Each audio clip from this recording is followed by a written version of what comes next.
il faut juste que j'accepte que je suis une merguez en montée. Je vais tout donner sur la descente. T'as quand même une base de volume, tu cours depuis longtemps, donc tu peux te permettre des choses qu'un débutant ou quelqu'un qui court depuis 2 ans pourrait pas se permettre. Je veux trop bien faire et j'arrive pas à me dire je vais faire un 10 km juste pour faire un 10 km. Et j'arrive pas à me dire éventuellement là je vais pas battre mon record. Alors le problème c'est que je suis en train de tomber dans la data du trail et en fait le problème que j'avais réussi à lâcher un peu sur la route, je commence à le retrouver sur le trail. Du coup je suis pas la seule folle à garder toutes mes chaussures. Ah non, moi j'en ai. En fait je regrette d'avoir viré des chaussures du passé. Ça fait partie de ma routine, comme tu dis, il y a l'entraînement, il y a la création de contenu et je trouve ça même compliqué d'arrêter.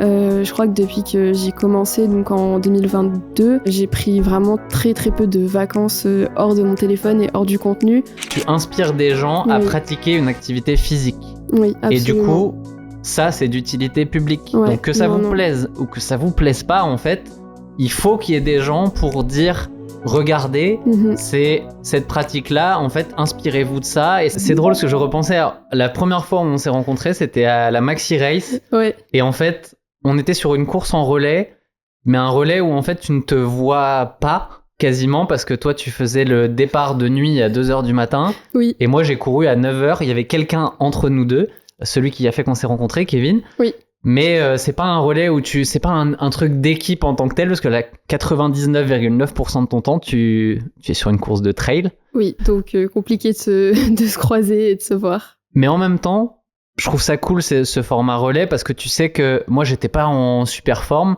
mais en fait comme tu fais ça avec d'autres et pour d'autres, ça change totalement ton état d'esprit de course, je trouve. Absolument, je sais pas si tu te rappelles, mais je m'étais cassé le nez juste avant. Donc en fait, s'il y avait pas l'équipe, je serais jamais venue sur la course et je me suis dit bah en fait si je viens pas, ils viennent pas, donc voilà, c'est cool. Ouais non, c'était une sacrée expérience. Et toi, c'était la première fois que tu courais de nuit ? Ouais, comme ça, oui. J'avais fait le marathon pour tous, donc il y avait une petite arrivée de nuit, mais là, 100% nuit, ouais. C'est quoi, c'était 2h, hein, c'est bien. Départ 2h, et du coup, arrivé vers les 5h de mémoire, vu qu'après, on était dans les bouchons, donc on a vu le lever du soleil. Donc ouais, non, première expérience. Je t'avoue que j'ai pas encore fait ça, et pour l'instant, le jour me va bien pour quand ton corps est réveillé. Ouais. Parce que, je sais pas comment tu l'as vécu, mais 2h à 5h, c'est littéralement la partie de la nuit où t'es le plus endormi en temps normal, quoi. En temps normal, ouais, et honnêtement, j'avais super peur parce que moi, je dors 8-9 heures par nuit. Enfin, vraiment, si j'ai pas mon sommeil, je tiens pas debout. Et je me suis dit, mais comment je vais faire ? Surtout que j'ai pas anticipé, j'ai pas fait de sieste, de nuit décalée ou quoi. J'y suis allée vraiment comme ça. Et en fait, c'est comme si j'avais couru 2 jours. Je pense que mon corps, il s'est mis en mode allez, c'est la course, c'est la journée. Et en fait, c'est l'après. Par contre, il m'a fallu 2-3 jours pour me remettre vraiment d'aplomb. Et ne serait-ce que la route après, j'ai dormi, j'étais vraiment KO. Mais non, la course, en vrai, je m'attendais pas à ce que ça se passe aussi bien. C'est intéressant parce que je pense que ça, c'est vraiment l'effet justement Dossard course où ton corps, il se met dans un mode ok, bon, bah, c'est bizarre, mais une fois que il a passé le cap de je comprends pas, dis bon bah let's go, et puis en fait t'as totalement switché de mode. Oui, c'est ça. Tu me donnes envie d'aller tester l'expérience pour vivre ça, parce que là, moi qui suis en effet comme toi très porté sur le sommeil et qui suis très consciente de ce besoin fondamental pour avoir des belles journées, je me dis bah non, ça peut pas marcher en théorie. Possible, ouais. Après, en plus, tu manges. C'est quand même une course, je crois que c'était quelque chose comme 23 ou quelque chose comme ça, kilomètres ou 25, je sais plus. Mais du coup, c'est vrai que tu t'alimentes, voilà, il y a plein de monde et tout. Donc finalement, c'est comme 2 jours. En plus, on a des frontales partout. T'es vraiment, tu peux pas t'endormir, quoi. C'est drôle parce que c'est pareil, on s'est croisés à l'UTMB aussi. Et là, tu vois quand tu vois les gens partir, moi j'ai toujours cette interrogation sur la nuit. Tu pars à 18h ou un peu avant cette année. Tu dis, mais c'était un peu le pire horaire pour partir, quoi. T'es en fin de journée, c'est l'heure où t'es censé relâcher, dormir, et eux, bam, je pars, je vais dans la montagne, et en plus, ils se sont tapés une nuit... glaciale. Ouais, non seulement nuit, mais en plus glaciale, neige, pluie, -7 en haut, c'est quand même assez fou. Oui, je pense qu'après, quand t'enchaînes avec un ultra, c'est pas pareil que quand tu fais juste 20 km et tu vas te mettre au chaud, parce que moi, après, à 5-6 heures, je suis allée me mettre au chaud, j'ai dormi, quoi. Donc, quand t'enchaînes après avec 150, je sais pas combien de kilomètres après la nuit, je pense que oui, c'est encore un level au-dessus. Ça, c'est un level au-dessus, c'est des trucs qui t'intéressent pour le futur ou... Oui, carrément. Ouais. Bien sûr qu'à long terme, oui, j'aimerais faire de l'ultra. Déjà tester, voir si ça me plaît. Mais je suis vraiment dans cette optique de progressivité, de faire les choses tranquillement. J'ai 27 ans, je suis pas pressée. Enfin, je vois des Courtenay, elles ont toutes la quarantaine. Donc, si je veux pouvoir faire des ultras à 40 ans, parce que je sais que ça me plaira encore, bah, il faut pas que je me dis en tout cas qu'il faut pas que je me lance trop tôt parce que j'ai peur, d'être saoulée et d'avoir tout vu à 30 ans, et deux, bah, que mon corps il suive pas en fait et que je puisse plus m'éclater. Moi, je veux m'éclater le plus longtemps possible, donc ça viendra, mais pas tout de suite. Super, bah, c'est une très bonne intro. Pour aller plus en détail et avant qu'on rentre un peu plus loin dans l'épisode, je te demande de te présenter pour que les gens apprennent à te connaître un peu plus, d'où tu viens, pourquoi tu arrives sur le trail et pourquoi c'est devenu ta passion. Du coup, je m'appelle Julie, j'ai 27 ans, j'aime le trail. Je crois qu'on a un peu bien résumé ma présentation. Mais en vrai, je viens du sud de la France, donc là, j'ai perdu mon accent, mais je suis originaire du sud. Ah ouais. Oui. C'est vrai que ça s'entend pas trop. Ça s'entend pas du tout, mais parce que du coup, j'ai passé quelques années à droite à gauche entre mes études, le début de carrière et tout. Là, je suis en région parisienne, donc fallait perdre l'accent, parce que si j'ai l'accent marseillais, ça le fait pas trop.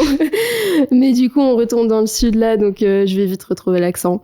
Et du coup, j'ai fait mes débuts en course à pied il y a très très longtemps, je pense 12-13 ans à peu près, avec les crosses à l'école, les crosses du collège. J'ai tout de suite aimé l'endurance. Voilà, je pense que j'ai ça en moi, enfin voilà, je peux pas trop l'expliquer. Et du coup, rapidement, je suis rentrée à l'UNSS, l'association sportive du collège, je sais pas si ça s'appelle encore comme ça aujourd'hui. Alors moi, ça s'appelait comme ça, mais je suis pas dans le bon sens pour pouvoir te répondre. Mais voilà, je pense qu'on est un peu trop éloigné du collège maintenant pour avoir ce genre d'informations.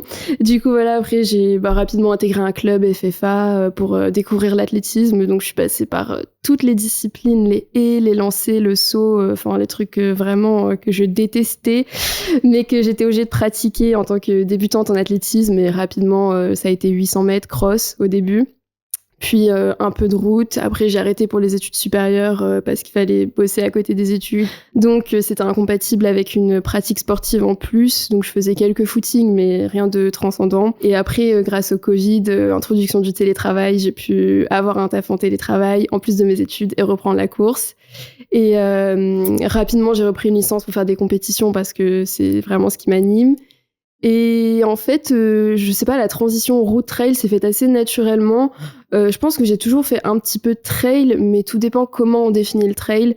Si on part du principe que le trail, c'est que l'UTMB ou c'est que des grosses courses de 40 km, pas ici. Voilà, bien sûr que ça fait seulement quelques années. Ouais. Mais moi, tu vois, je faisais des petites courses de village où dans mon sud, on gagnait de l'huile d'olive, tu vois. Donc voilà, moi, j'ai commencé le trail comme ça, des petits 8 km, 12 km avec 300 mètres de dénivelé. Et en fait, naturellement, c'est quelque chose qui me plaisait énormément.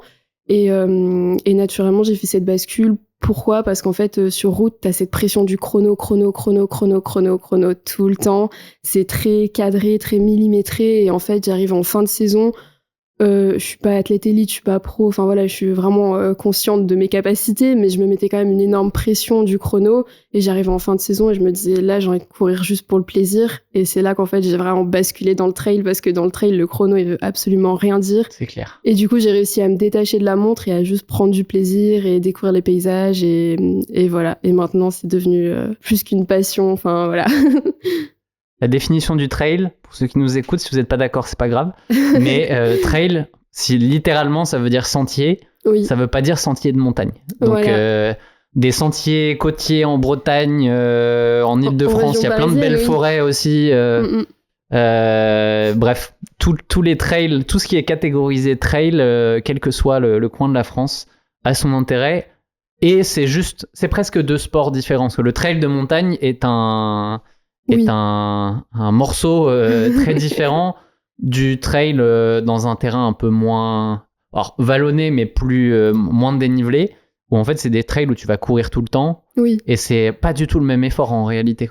Absolument, et puis t'as pas aussi cet effet d'altitude où quand t'es en haute montagne, déjà au-dessus de 2000 mètres, enfin je sais pas pour ton expérience, mais moi je sais que je prends cher à chaque fois, donc oui, on est vraiment sur deux choses bien différentes. Je me suis entendu sur la MCC, sur les rushs que j'ai fait au-dessus de 2000, l'impression que je suis un asthmatique, quoi. Oui, voilà, absolument. T'as c'est vraiment ça. ce côté, il est mort en fait là. Non, ça va revenir, c'est juste que là pour l'instant à 2200. Là, ouais, tu peux plus. Alors, sauf si tu y vis et que je pense ça devient ta normale, mais si tu vis en Île-de-France ou en Normandie, bon, l'habitude à l'altitude elle est assez limitée, quoi. Voilà, exactement. Mais ça va, je suis plutôt d'accord sur, 100% d'accord sur la définition de trail et moi aussi je le définis comme ça, donc. Bah tu vois, moi je compte en faire régulièrement du trail, mais un peu à l'inverse de toi. La route est mon univers principal et le trail c'est pour la même raison quand j'ai envie de dire bon là on va s'amuser un peu différemment sans se mettre d'objectif. Bon bah là un petit trail c'est le bon moment pour ça. Mais souvent comme là en fait le trail ça me donne envie ensuite de revenir à un truc un peu structuré et Ok, t'as pas encore eu cette bascule que moi j'ai eue. je sais pas si je l'aurais. Peut-être pas. J'ai ce côté ingénieur où en fait du coup le chrono, en fait j'en fais pas une fixette, mais c'est l'outil de mesure de est-ce que ce que j'ai mis en place, tout ce que j'ai testé, ça fonctionne. Ça fonctionne, ouais. Et c'est plus le process qui m'intéresse que le résultat, c'est de justement de jouer avec les curseurs. Alors en trail il y a plein d'autres curseurs à jouer aussi, parce que pour l'instant les seuls trails que j'ai fait c'était pas, tu vois tout l'apprentissage qu'il y a, et même en termes physiques de voir que je suis pas du tout à la même place dans un peloton, même au départ de course, que sur route. En fait, c'est deux sports différents. J'ai pas le physique adapté au trail, parce que je l'ai pas travaillé. Mais j'adore cette versatilité, parce que ça te permet aussi de progresser sur la route, vu que tu fais des trucs très différents. Absolument. Et du coup, la route, toi, un jour, t'y reviendras, ou c'est vraiment non, maintenant, je reste traileuse à 100%? Non, j'y reviens toutes les saisons quand même.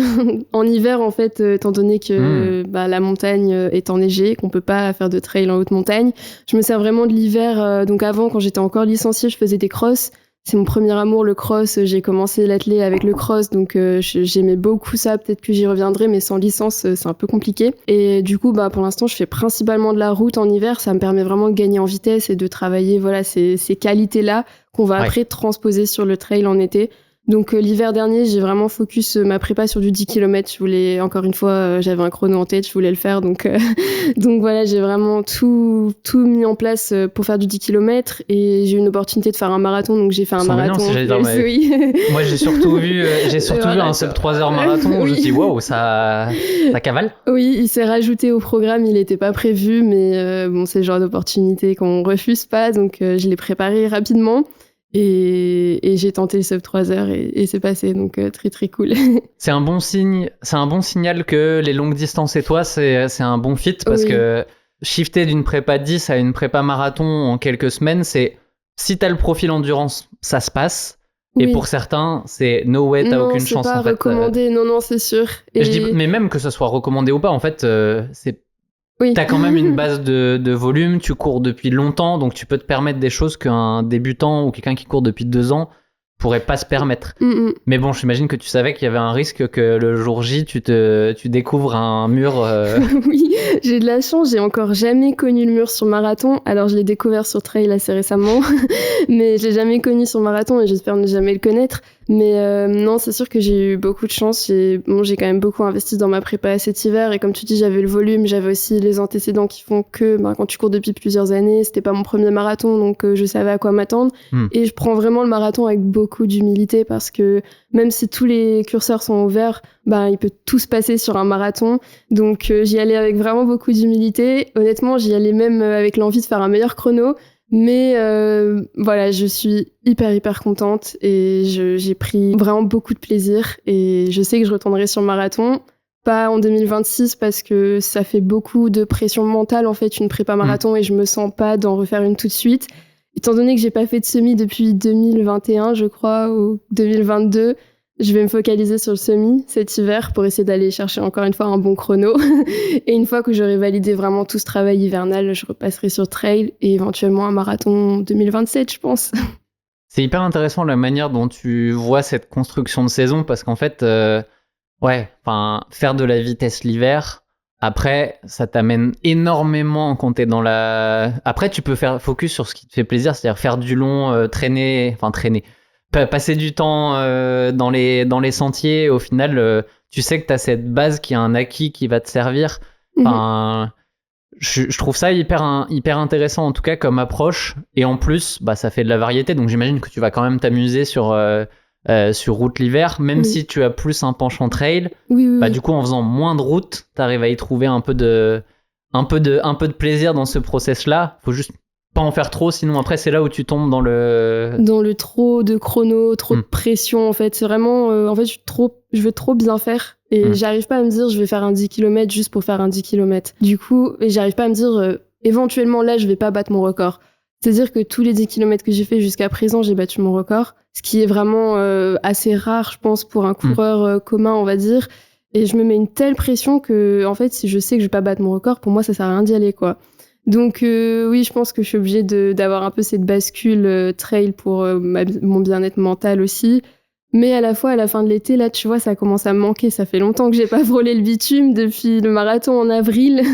Là, je me dis vivement en janvier qu'on reprenne un peu les choses sérieuses et que je retourne sur route. Donc voilà. Je t'avoue que là, je remets un peu de volume sur route, je remets des petites séances. Et c'est pas encore le niveau... En fait...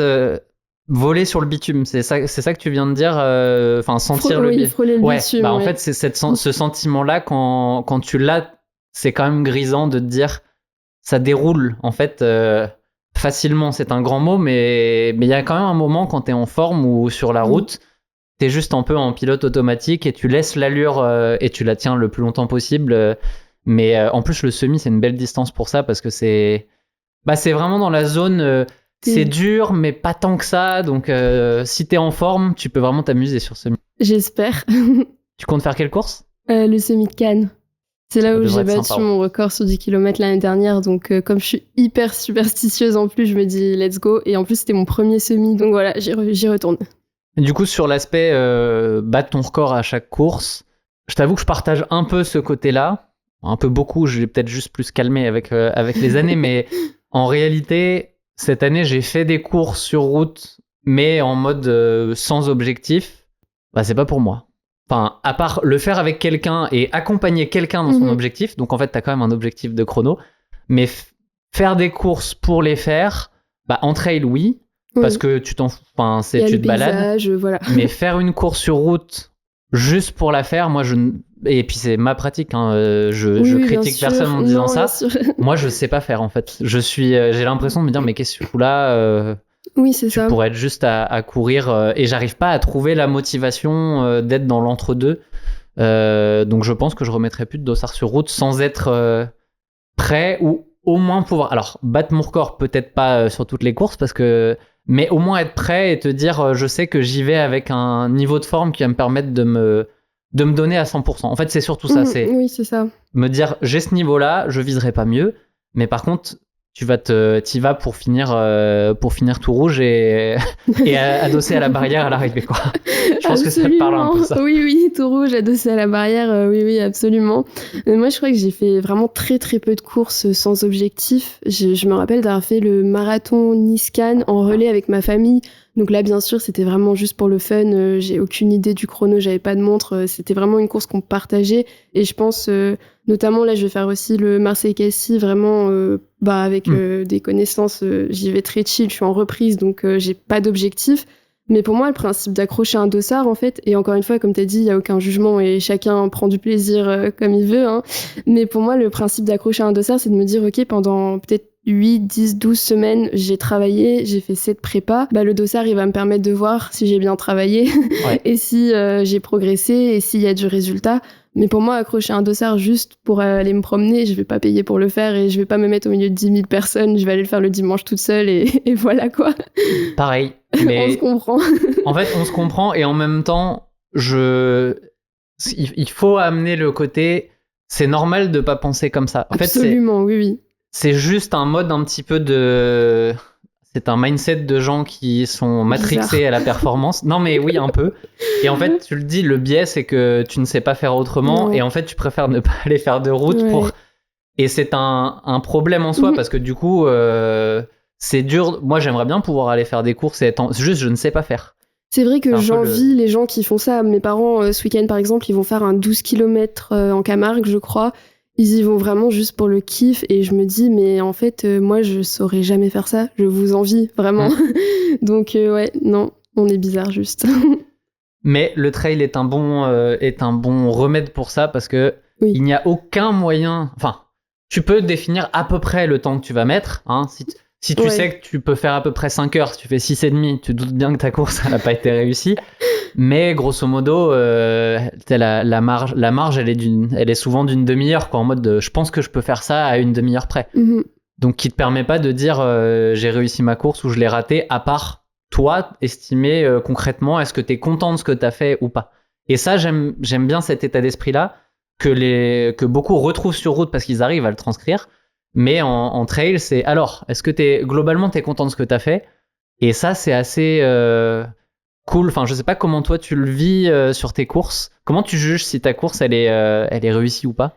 Alors le problème c'est que je suis en train de tomber dans la data du trail et en fait le problème que j'avais réussi à lâcher un peu sur la route, je commence à le retrouver sur le trail avec notamment, je vais rentrer un peu dans l'aspect technique, mais tu sais les index UTMB, donc voilà, se comparer aux autres filles notamment, je me compare pas aux mecs mais vraiment je regarde les autres filles qu'il y a sur la course, quel est leur index, donc en gros l'index UTMB c'est un peu...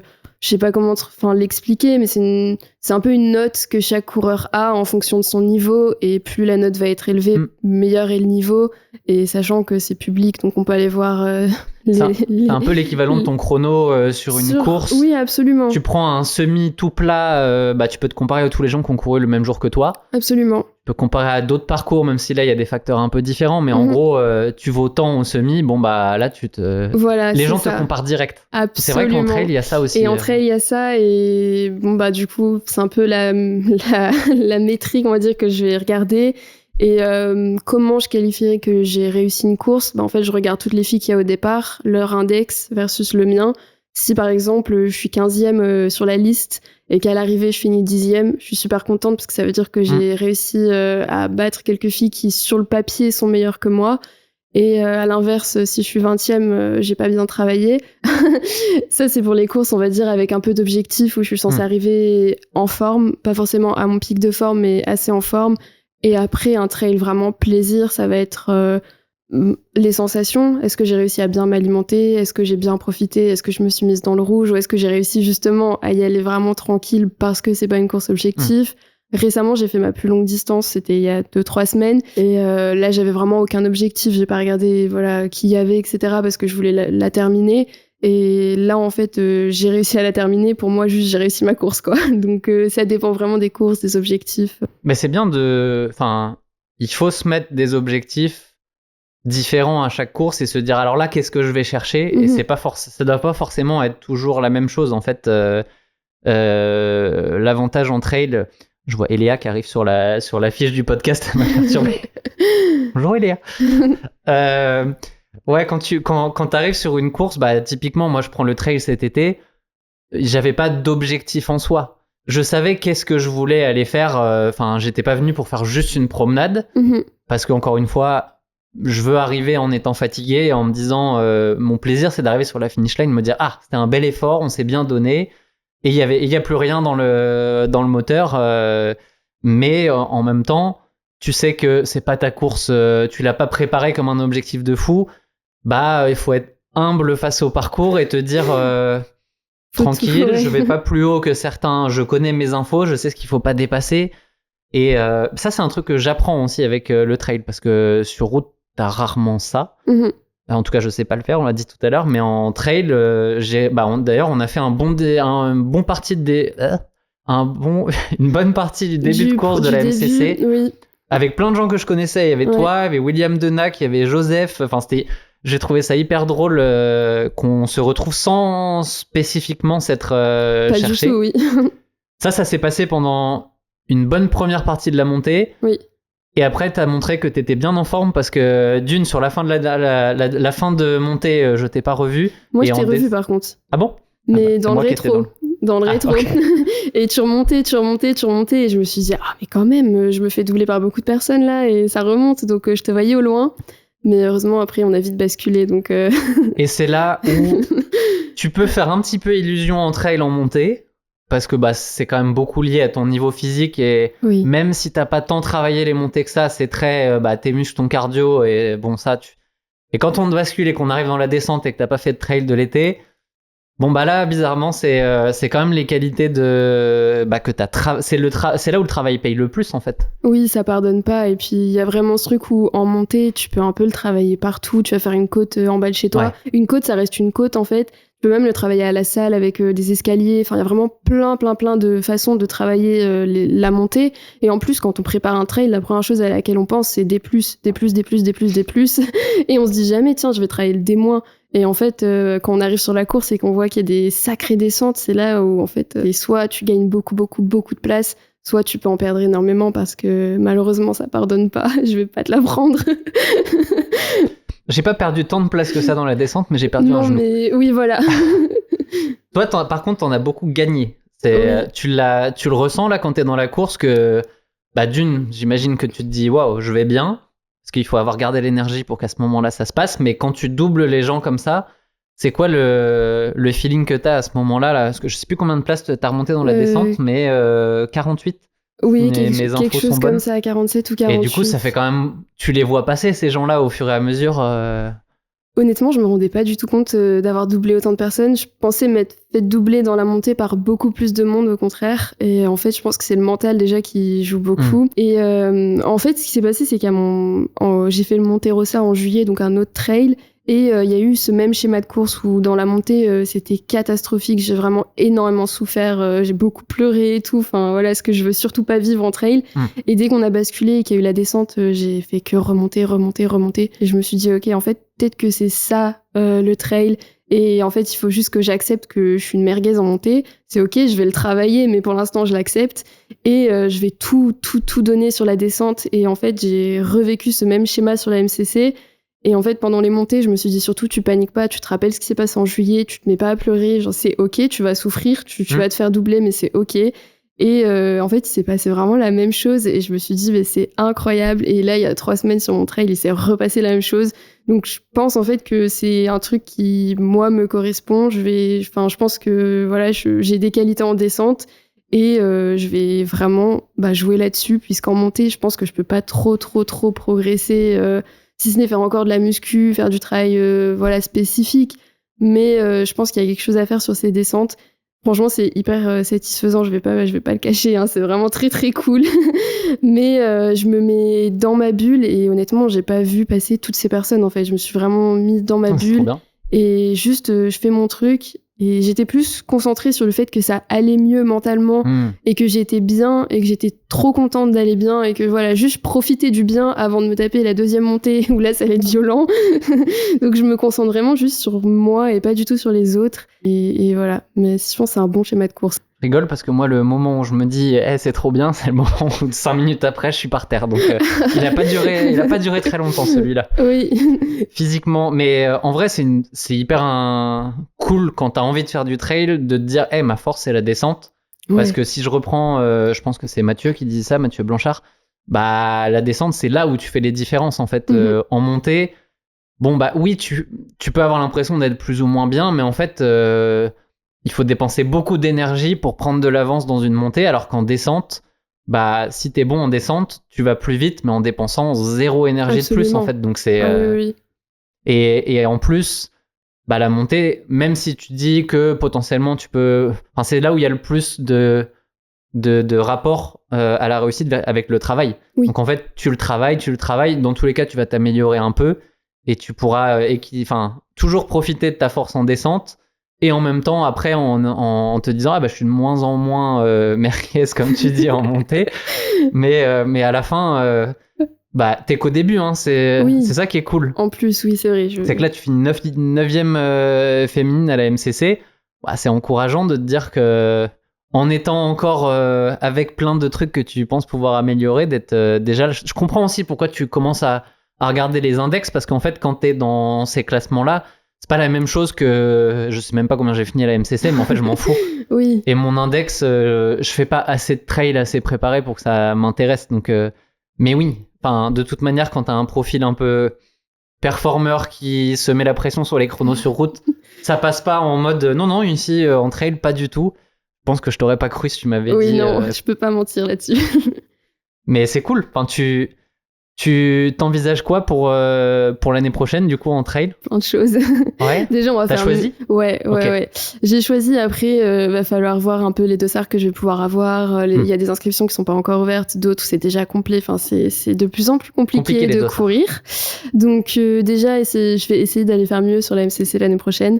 J'ai vraiment un objectif Enfin, je pense que ça va être mon objectif de l'année. C'est une belle course. Ouais. J'ai vraiment adoré la course. C'était la première fois que je faisais cet événement. Et j'y allais sans forcément l'avoir préparé spécifiquement. Donc en plus d'avoir fait une super course comme ça sans trop la préparer, je me dis bon, si j'en fais mon objectif principal, ça peut donner quelque chose de cool. Encore une fois, ça va dépendre des filles qu'il y aura, etc. Je me donne pas d'objectif précis, mais en tout cas, je vais essayer d'aller faire mieux. Avant ça, du coup, je vais faire le semi en hiver et bon, il va y avoir quelques trails à peu près sur les mêmes distances, entre 30 et 40 km en fonction des dossards que j'arrive à avoir au printemps et début d'été. J'hésite encore, donc va falloir que je me décide. Et j'aimerais bien terminer la saison avec du plus long. Encore une fois, je suis en train de réfléchir. Il y a un événement qui me titille énormément, mais j'en ai pas encore parlé à mon entraîneur, donc s'il écoute ça, il va me tuer. Donc On va le garder secret pour l'instant. Tu nous le diras hors micro. Ouais, voilà, on est sur une très longue distance et moi qui ai dit, en plus au tout début, je prends le temps. Ça va un peu à l'inverse de... C'est une distance à 3 chiffres. Ouais. Okay. Donc voilà, j'hésite encore. Je veux à la fois prendre le temps et à la fois, là, j'ai fait 67 km il y a 3 semaines. J'ai kiffé. Enfin, vraiment, c'était super bien. Donc, tu sembles quand même avoir le profil, plus c'est long, plus ça va, en fait. Donc, faut pas brûler les étapes, mais en même temps, t'as tous les signaux que, encore une fois, je reviens sur le marathon. T'as peu de gens pour qui ça se passe comme toi en le prenant à la dernière minute, donc c'est cool. Enfin, tu peux en profiter aussi sans brûler les étapes, mais quand même en te disant bon, j'ai envie d'y aller, je sens que profondément c'est ce que j'ai envie de faire. Là on est 1 an avant, il y a le temps aussi de mettre en place une préparation qui va être cohérente pour t'emmener là. Donc je connais pas ton entraîneur, mais je pense que d'une certaine manière, en arrivant 1 an avant, il va pas te prendre salle comme si t'arrives en juillet en mode dans 3 mois je veux faire ça. Oui, non. T'as pas le même niveau de PLS de l'entraîneur à ce moment-là. Non, en plus il est hyper cool. Enfin, vraiment, je choisis toutes les courses que je veux faire, donc sur ça il y a pas de problème. Et en plus, là, je sais que, par exemple, la MCC, on l'a vraiment inclus dans ma prépa, ce qui fait que le lendemain de la MCC... non, le lendemain, j'ai fait off quand même, mais sur le lendemain, j'étais dans les sentiers à Chamonix en train de gambader. J'ai fait toute la semaine l'entraînement, j'ai enchaîné avec 2 semaines à 100 km. Donc, il y a quand même un bagage qui fait que le jour où je voudrais passer sur cette distance à 3 chiffres, si c'est l'année prochaine, ou dans 2 ans, ou dans 3 ans, je pense que ça pourra le faire, mais... J'ai vraiment ce truc de l'image que je renvoie aussi par rapport à ma communauté, tu vois, de leur dire faut être progressif. Et moi, après, à 27, 28 ans, aller faire de l'ultra... Enfin, tu vois, c'est... Ça me choque pas. Enfin, les gens qui sont pas progressifs, c'est plus j'ai commencé à courir, je veux faire un marathon le plus vite possible dans les 6 mois. Et après, je passe à cool, bon, maintenant c'est quoi là ? Je vais faire un ultra trail. Ouais.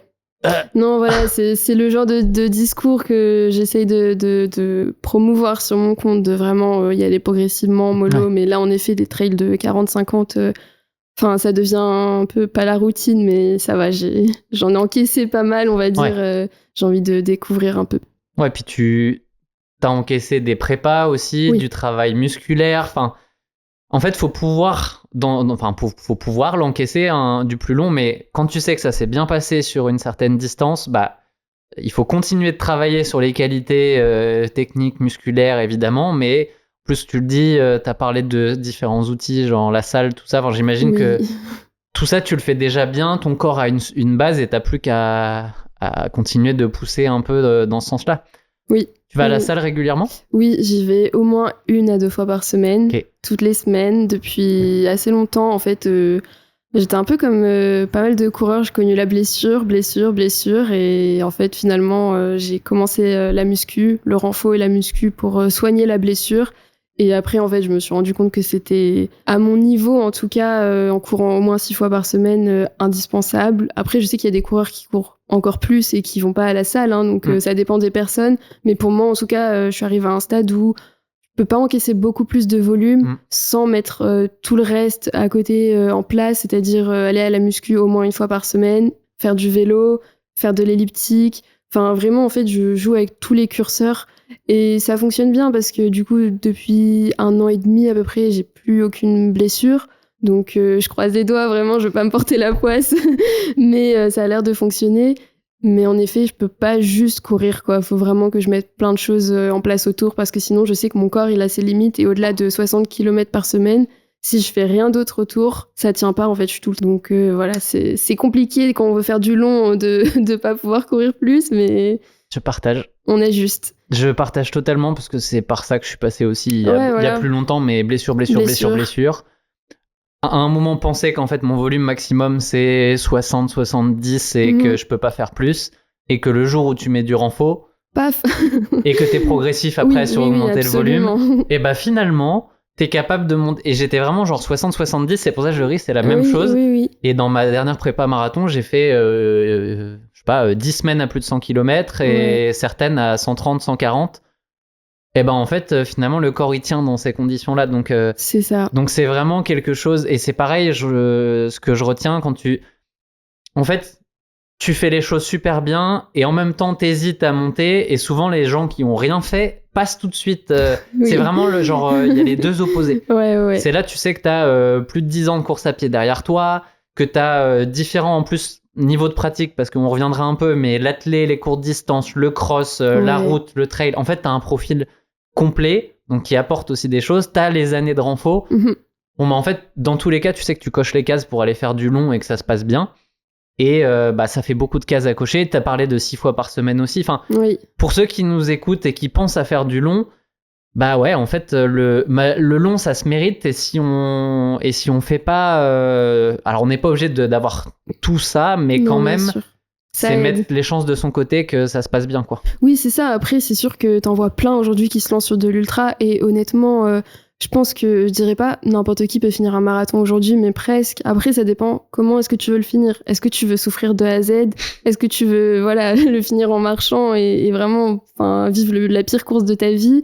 Ou mettre toutes les chances de ton côté pour au moins passer un bon moment et pas trop souffrir, quoi. Donc l'ultra, c'est pareil, je pense que celui qui veut se lancer va pouvoir se lancer éventuellement, si tout se passe pas trop mal, le terminer. Et encore, quoique, il y a l'aspect nutri, il y a vraiment plein d'aspects qui rentrent. Mais c'est à quel point, en fait, on veut réduire nos souffrances et essayer d'optimiser le truc. Et c'est là que ces curseurs vont être intéressants à bouger, je pense. Et c'est pour ça que j'attends de cocher vraiment toutes les cases pour souffrir le moins possible et terminer le mieux possible, on va dire. C'est marrant, j'ai le même côté un peu méthodique de... Et ce que tu dis, je pense que je l'ai jamais exprimé comme ça, mais c'est hyper intéressant. C'est bien préparer, faire tout ce que tu penses important à faire pour aller à ta course, c'est t'assurer qu'elle se passe bien le plus longtemps possible. Ouais, c'est ça. Et je prends un marathon parce que ça me parle plus, et en plus c'est un exemple qui est un peu que tu peux découper. Ouais. Bah mes meilleures courses, c'est quand t'arrives à arriver genre jusqu'au 34-35e en disant oui, je suis fatigué, d'accord, mais je me sens encore bien en jambes, en fait. Oui. Et c'est là où tu fais les meilleures perfs. Les moins bonnes, c'est mes premiers marathons où en fait t'es au 15e et tu te dis oula, ça va être compliqué aujourd'hui, et puis j'ai déjà mal aux cuisses, et au 30e t'es déjà en train de pas de bâcher, mais de te dire bon bah il m'en reste 12 et ça va être la mort. Et en fait ça, est-ce que t'as vraiment envie d'aller t'infliger ça? Peut-être, mais là aujourd'hui, moi j'ai absolument pas envie d'aller m'infliger ce genre de choses, hein. Donc moi non plus. tout faire pour ne pas être dans cet état-là, et c'est peut-être parce que quand tu l'as vécu, tu l'as dans ta tête et tu dis je veux plus le faire aussi. Oui, j'ai connu ce marathon au 17e kilomètre. Moi c'était pas le 15, mais c'était le 17, et au 17e j'étais vraiment en croix et je me suis dit waouh, ça va être long. Mais ouais, non, je vais toujours au bout, donc même si c'est long, et c'était très long en effet. Et encore une fois, j'ai pleuré, mais je crois que je pleure beaucoup sur mes courses, mais je me suis dit plus jamais ça. Soit je me prépare, soit je retourne pas sur le marathon, en fait, et distance au-delà, on va dire. Ouais, je vois. Et en même temps, il y a un autre aspect, parce que je vais comparer 2 marathons. C'est mon premier, là, celui qu'on vient de parler, où là j'étais juste pas prêt. Donc en fait, t'as 100% de chance que ça se passe mal. Et le dernier à Amsterdam, où oui, j'ai pas fait ce que je voulais, je suis parti un peu trop vite, j'ai tenté, et à la fin, du coup, je marche, j'ai des crampes. Mais en même temps, c'est pas du tout la même expérience. Parce que là, je marche pour faire sauter une crampe, 10 secondes, et je repars ça recourt à 3,45 en mode promenade absolue. C'est genre, c'est quasiment une allure de footing parce que je suis tellement en forme qu'à ce moment-là. Donc en fait, oui, ça a été dur et en même temps, j'en récupère super bien et c'est pas du tout ce marathon où en fait, t'as fait 15 ou 20 bornes vraiment dans le dur et là, t'as plus envie de courir après et c'est pas ça qu'on veut dans notre pratique en fait. Non, c'est clair et t'as touché un bon point du doigt, c'est la récup. Et quand ton corps, il est pas prêt à encaisser autant, mais bon, j'ai jamais trop connu ça du coup, vu que j'ai un antécédent de faire beaucoup de volume, etc. Mais je pense que quand ton corps, il est pas prêt à encaisser un marathon ou un ultra, tu dois prendre super cher après, parce que je vois juste moi en étant hyper prête pour mon trail là il y a 2-3 semaines, j'ai mis une semaine à m'en remettre et je me suis dit mais comment font les gens normaux, enfin genre vraiment, parce que moi j'ai toute ma vie qui tourne autour de la course, donc j'ai quand même un environnement où là mon copain il m'a chouchouté pendant une semaine, j'ai rien fait à la maison à part sortir ma chienne, donc c'était bien. Et je me dis les gens normaux ils font comment pour récupérer, enfin waouh. C'est vraiment là où je trouve que une bonne prépa qui soit, si t'as pas la capacité de mettre beaucoup d'entraînement, fais-la sur une beaucoup plus longue période. Absolument. Parce que tu vas pouvoir arriver avec même 3-4 entraînements par semaine à construire quelque chose, mais du coup, essaye pas de le faire en 12 semaines. Essaye de le faire en 16, 20, 24. En fait, juste, faut se donner le temps de construire. Et après, on peut réussir à profiter du jour de course. Mais ouais, la récup, c'est vraiment Et par contre, en trail, je trouve que globalement, alors peut-être que c'est parce que j'ai pas encore assez le niveau pour me donner assez en trail. Si, tu récupères mieux. Mais je trouve qu'on récupère quand même. Alors, énormément mieux, peut-être pas, mais par rapport à la route où ça me laisse une semaine de courbatures, le trail, il y a des courbatures, mais vu que l'effort est un peu plus varié, je trouve que c'est moins profond. Je pense que déjà, comme tu marches pas mal en trail, déjà l'impact il est pas pareil que quand tu cours 100% pendant, par exemple, si tu prends un marathon, un maratrail, sur le marathon tu vas normalement courir pendant vraiment les 42 km, sauf si tu t'arrêtes un peu, crampe, etc. Mais sinon tu vas vraiment courir. Sur trail, déjà tu marches quasiment la moitié du temps, ou en tout cas au moins un bon tiers, on va dire. Donc déjà c'est pas le même effort. Et en plus t'es sur terrain assez mou, t'es souvent sur de la terre ou ce genre de choses, là où sur marathon tu t'enchaînes 42 km sur du bitume, mine de rien, ça tape. Et du coup je pense que déjà rien que ça, au niveau du corps, ça fait que tu perds mieux, je pense. Par contre, moi, j'ai des muscles en trail. Qui apparaissent ? Oui, exactement. C'est-à-dire, il y en a qui prennent des courbatures où tu dis, ah ouais, les stabilisateurs, ça existe en fait. Moi, c'est ça, les c'est fesses. Fou, ça. Pourtant, je suis pas, j'ai pas beaucoup de muscles, on va dire. Je me trouve pas trop musclée, mais après les trails, je me dis, ah, mais si, j'ai des fesses en fait, je savais pas. Je trouve ça fou en fait de dire, attends, quel est ce muscle ? Bon, je sais pas où il est, mais celui-là, il a pas aimé la sollicitation d'hier. Mais c'est ça qui est bien, parce qu'après tu dis, pour la muscu, enfin pour ma prochaine prépa, je sais que je vais intégrer un peu plus d'exercices qui travaillent ce muscle. Faut-il encore se rappeler de quel muscle c'était et de comment le travailler ? Ça, c'est un autre sujet. D'où le débrief de se dire, attends, j'ai mal où ? C'est quoi ce que je retiens de cette course ? Et pas attendre 2 mois parce que t'as oublié. La douleur, heureusement d'ailleurs, on l'oublie rapidement parce que sinon on se réinscrirait peut-être jamais à des courses. Mais ouais, c'est vraiment ces trucs-là qui font que c'est un sport totalement différent. T'as pas mal aux mêmes endroits sur route et en trail. Quoi. Non, c'est clair. Même des fois, j'ai super mal aux bras en trail. Parce que les bâtons, forcément. Et puis encore une fois, j'ai pas des gros bras, donc ça aide pas trop. Mais ouais, des fois, j'ai des fourmis, je sens plus mes bras. Enfin, ça m'arrivera jamais sur route, je pense, ce genre de truc. Je sais pas, en fait... Vu qu'à chaque fois je mange une gamelle, je pense que je retiens pas à l'arrivée où j'ai mal parce que t'as mal à quelque chose de plus, de plus spécifique. Faudrait que je fasse une course où je tombe pas un jour pour pouvoir avoir cette sensation. La Maxi Race, t'étais tombé ? Non, c'est vrai. C'était un petit peu plus court, donc. Ouais, c'était 28 km. Tu vois, même moi j'ai tendance à banaliser un effort. Oui. Alors que c'est 28 km et 1700 de dénivelé et que ça fait que c'est beaucoup en fait. Oui. Mais j'ai retenu que la course la plus longue de l'année parce que c'est comme ça que le cerveau fonctionne. Mais c'est pas la bonne manière de faire. Non, c'est vrai. Et honnêtement, j'ai aussi tendance à banaliser ces petits, alors je mets des gros guillemets, ces petits trails de 20, 25, 30 km, alors que en fait, remis dans son contexte, 1 kilomètre, c'est déjà énorme. Et on banalise un peu trop ces efforts, mais c'est déjà beaucoup, quoi. Donc, pas banaliser. En plus, toi, tu connais les efforts encore plus courts. Oui. Tu parlais du 10K tout à l'heure, mais le cross, en catégorie, quand tu as dû le faire, en tout cas, ça devait plutôt être autour de 4-6, ce genre de même distance. 3 quand j'ai commencé très jeune. Et tu as fait du 800 aussi, donc... Oui, j'ai commencé sur 800 d'ailleurs. Moi aussi. Ah ouais? Et du coup, 800 mètres, c'est court, donc ça fait pas mal par rapport à un trail. Je force la question. Honnêtement, j'ai fait 800 et j'ai fait aussi un peu de 400 et quand j'étais cadette et junior. Et j'ai fait du 800 assez longtemps. C'était vraiment ma distance de prédilection, on va dire. Mais je pense que c'est un sport différent, en fait. Tu travailles pas du tout les mêmes choses, tu travailles pas du tout de la même manière. Les douleurs, elles sont totalement différentes. 800, je dirais pas que c'est du sprint long, parce que c'est quand même un peu ça rentre dans le demi-fond, mais c'est le début du demi-fond. C'est le début du demi-fond et c'est la fin. Le 400, c'est la fin du sprint, on va dire. Et pour avoir fait ces deux distances, ça a rien à voir, absolument rien à voir. C'est violent, quoi. Vraiment. En fait, j'ai pour habitude maintenant de dire, pour avoir testé plein de distances, que en fait, toutes les distances font aussi mal. C'est juste, faut que tu choisisses. Alors, l'intensité de la douleur ou sa durée. Ouais, c'est ça. Et le 800, ça fait pas mal longtemps, hein. Mais l'intensité de la douleur, alors le 400 est presque encore, hein, mais tu ne peux pas faire pire. Si tu veux vraiment te faire le plus mal possible, va sur un 400 ou un 800. Après, et encore, c'est pas là, si vous le faites demain, vous y arriverez pas parce que vous aurez pas les bonnes filières qui seront développées. Enfin, faut s'y entraîner, quoi. C'est un art de se faire mal en plus, hein, vraiment.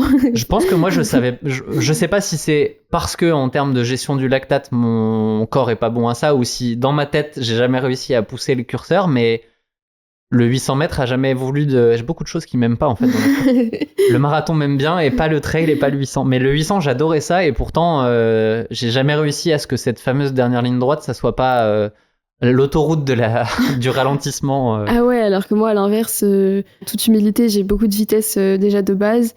Et du coup, la dernière ligne droite, mais vraiment, je débranche le cerveau au sens propre du terme. Il n'y a plus rien qui existe et j'envoie tout ce qui me reste. Donc, en effet, c'est très violent, ça fait très mal, mais c'est sur 10-15 secondes. Donc, ça va, c'est rien remis. À l'échelle d'une journée ou d'un mois, c'est rien du tout. Il y a tout l'après aussi, parce qu'une fois que tu as passé la ligne d'arrivée, ça continue de faire mal très longtemps. Alors, moi, en général, je fais pas. Il n'y a plus personne à la fin. Donc, mais non, c'est vrai qu'il faut.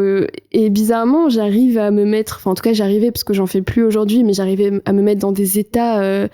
Je sais même pas comment je faisais pour performer sur 800, qu'aujourd'hui, j'arrive pas à reproduire sur du trail et trail long. Et je me dis, j'aimerais bien réussir à me faire aussi mal parce que du coup, j'arriverais à performer. Mais j'ai toujours ce truc non, tu vois, genre, non, je suis bien là, je vais rester dans cette zone. J'arrive pas à aller vraiment me faire mal sur des longues distances. Alors que sur 800, j'avais pas ce problème, quoi. Je me disais, c'est 2 tours, tu donnes tout ce que t'as et voilà, quoi. C'est marrant parce que je sais pas si tu le feras un jour, mais peut-être que moi je le referai, mais en 2021, je m'étais fait un 1500 après un cycle de VMA qui en fait est assez proche de l'allure 1500. Oui. Et je m'étais dit, bon allez, on va se remettre un peu dans ce mode faisons-nous mal. Alors le 1500, c'est encore c'est un gros cran en dessous du 800 parce qu'en fait tu doubles la distance et en fait tu passes vraiment dans la partie aérobie. Oui. Alors, pour ceux qui nous écoutent, ils vont pas comprendre, mais un effort de 5 minutes versus 2, c'est pas du tout la même chose. Non, c'est pas du tout la même allure, en effet. Mais j'avais aimé, en fait, revenir là-dessus et me dire, ah ouais, c'était ça. Et je pense que j'aimerais bien à un moment trouver un petit 3 mois, parce qu'en fait, t'as pas besoin de beaucoup plus pour te mettre... Et refaire un 800. Parce que j'ai réussi à battre mon record du 1500 il y a 3 ans.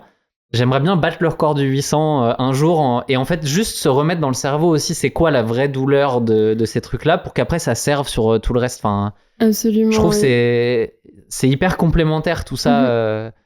Faut juste trouver la période où parce que s'entraîner spécifiquement pour du 800 versus tout, ça n'a rien à voir avec tout le reste. Non, ça n'a rien à voir. Et puis, il faut quand même une petite logistique. Enfin, il faut que tu aies une piste à côté de chez toi. Pour le coup, c'est pas mon cas actuellement. Parce que c'est vraiment, t'es 100%, enfin, en tout cas, 90% du temps sur la piste à faire des 200, des 300. Ça peut se faire sur route, mais c'est pas la même chose que d'aller mettre les vraiment, pointes. Après, je connais pas ton record, mais personnellement, si je voulais je pense que je pourrais pas rebattre mon record. Moi, il est pas ouf, donc je me dis que je pourrais le rebattre. Ouais, ok. C'était 2,05 et franchement, en mec, c'est pas. Ok. C'est pas terrible. Donc, j'ai réussi sur le 1500, pourquoi pas. Enfin, c'est des petits trucs, en fait. Ça revient à, dans la pratique, se dire, je casse la monotonie en mettant des trucs un peu différents. Le trail, on en a parlé. Moi, mon truc, c'est le semi, le marathon. Mais je cherche des trucs à mettre pour que ça soit pas une saison, ça soit pas marathon, et puis marathon, et puis marathon. Parce qu'en fait, là, au bout d'un moment, tu t'ennuies. Et en plus, de toute manière, en termes de progression, je suis sûr que c'est pas la meilleure manière parce que il faut aller faire d'autres choses pour challenger ton corps différemment et revenir après sur ton truc de prédilection. Ouais, je pense que dans la course, il n'y a aucun travail qui sert à rien, tout est complémentaire.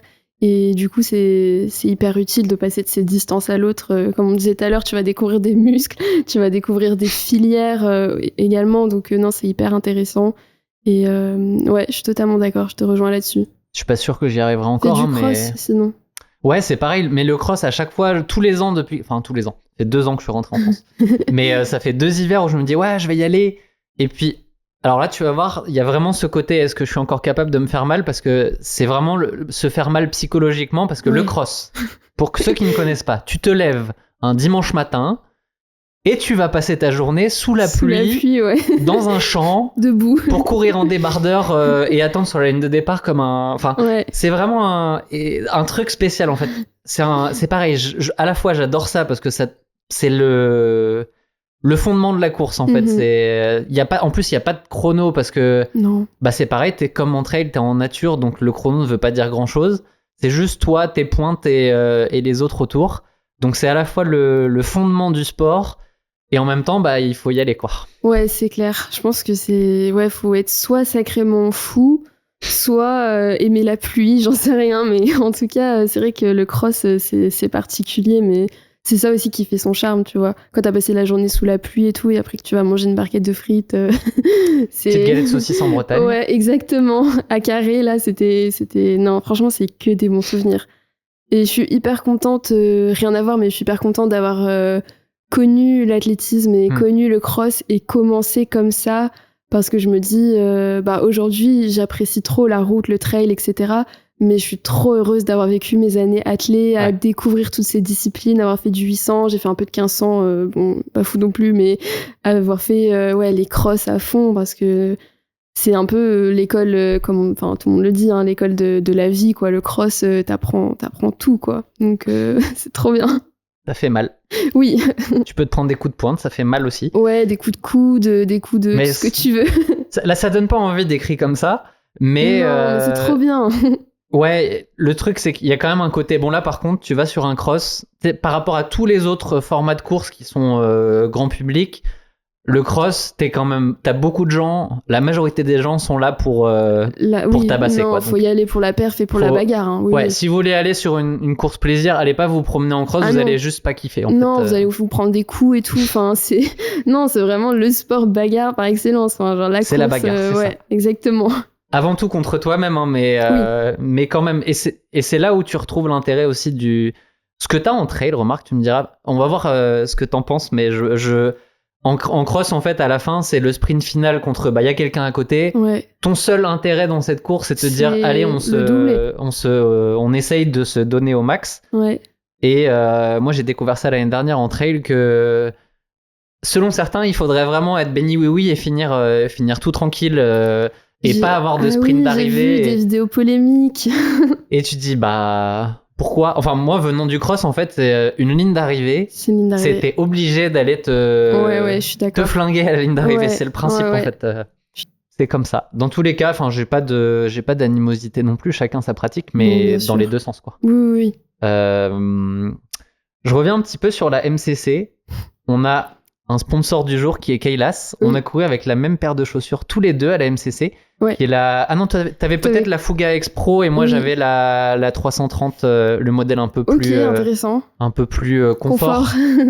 Parce que du coup, j'étais pas sur une course performance, j'étais sur une course un peu plus je suis pas super forme, donc tu prends la chaussure un peu plus coussinée pour aller être sûr d'aller au bout de la course. C'est une nouvelle marque qui arrive en trail au final. Est-ce que avant de courir avec, tu avais des a priori, des craintes? Parce que quand tu connais pas un produit, tu te dis je sais pas ce que ça va donner, quoi.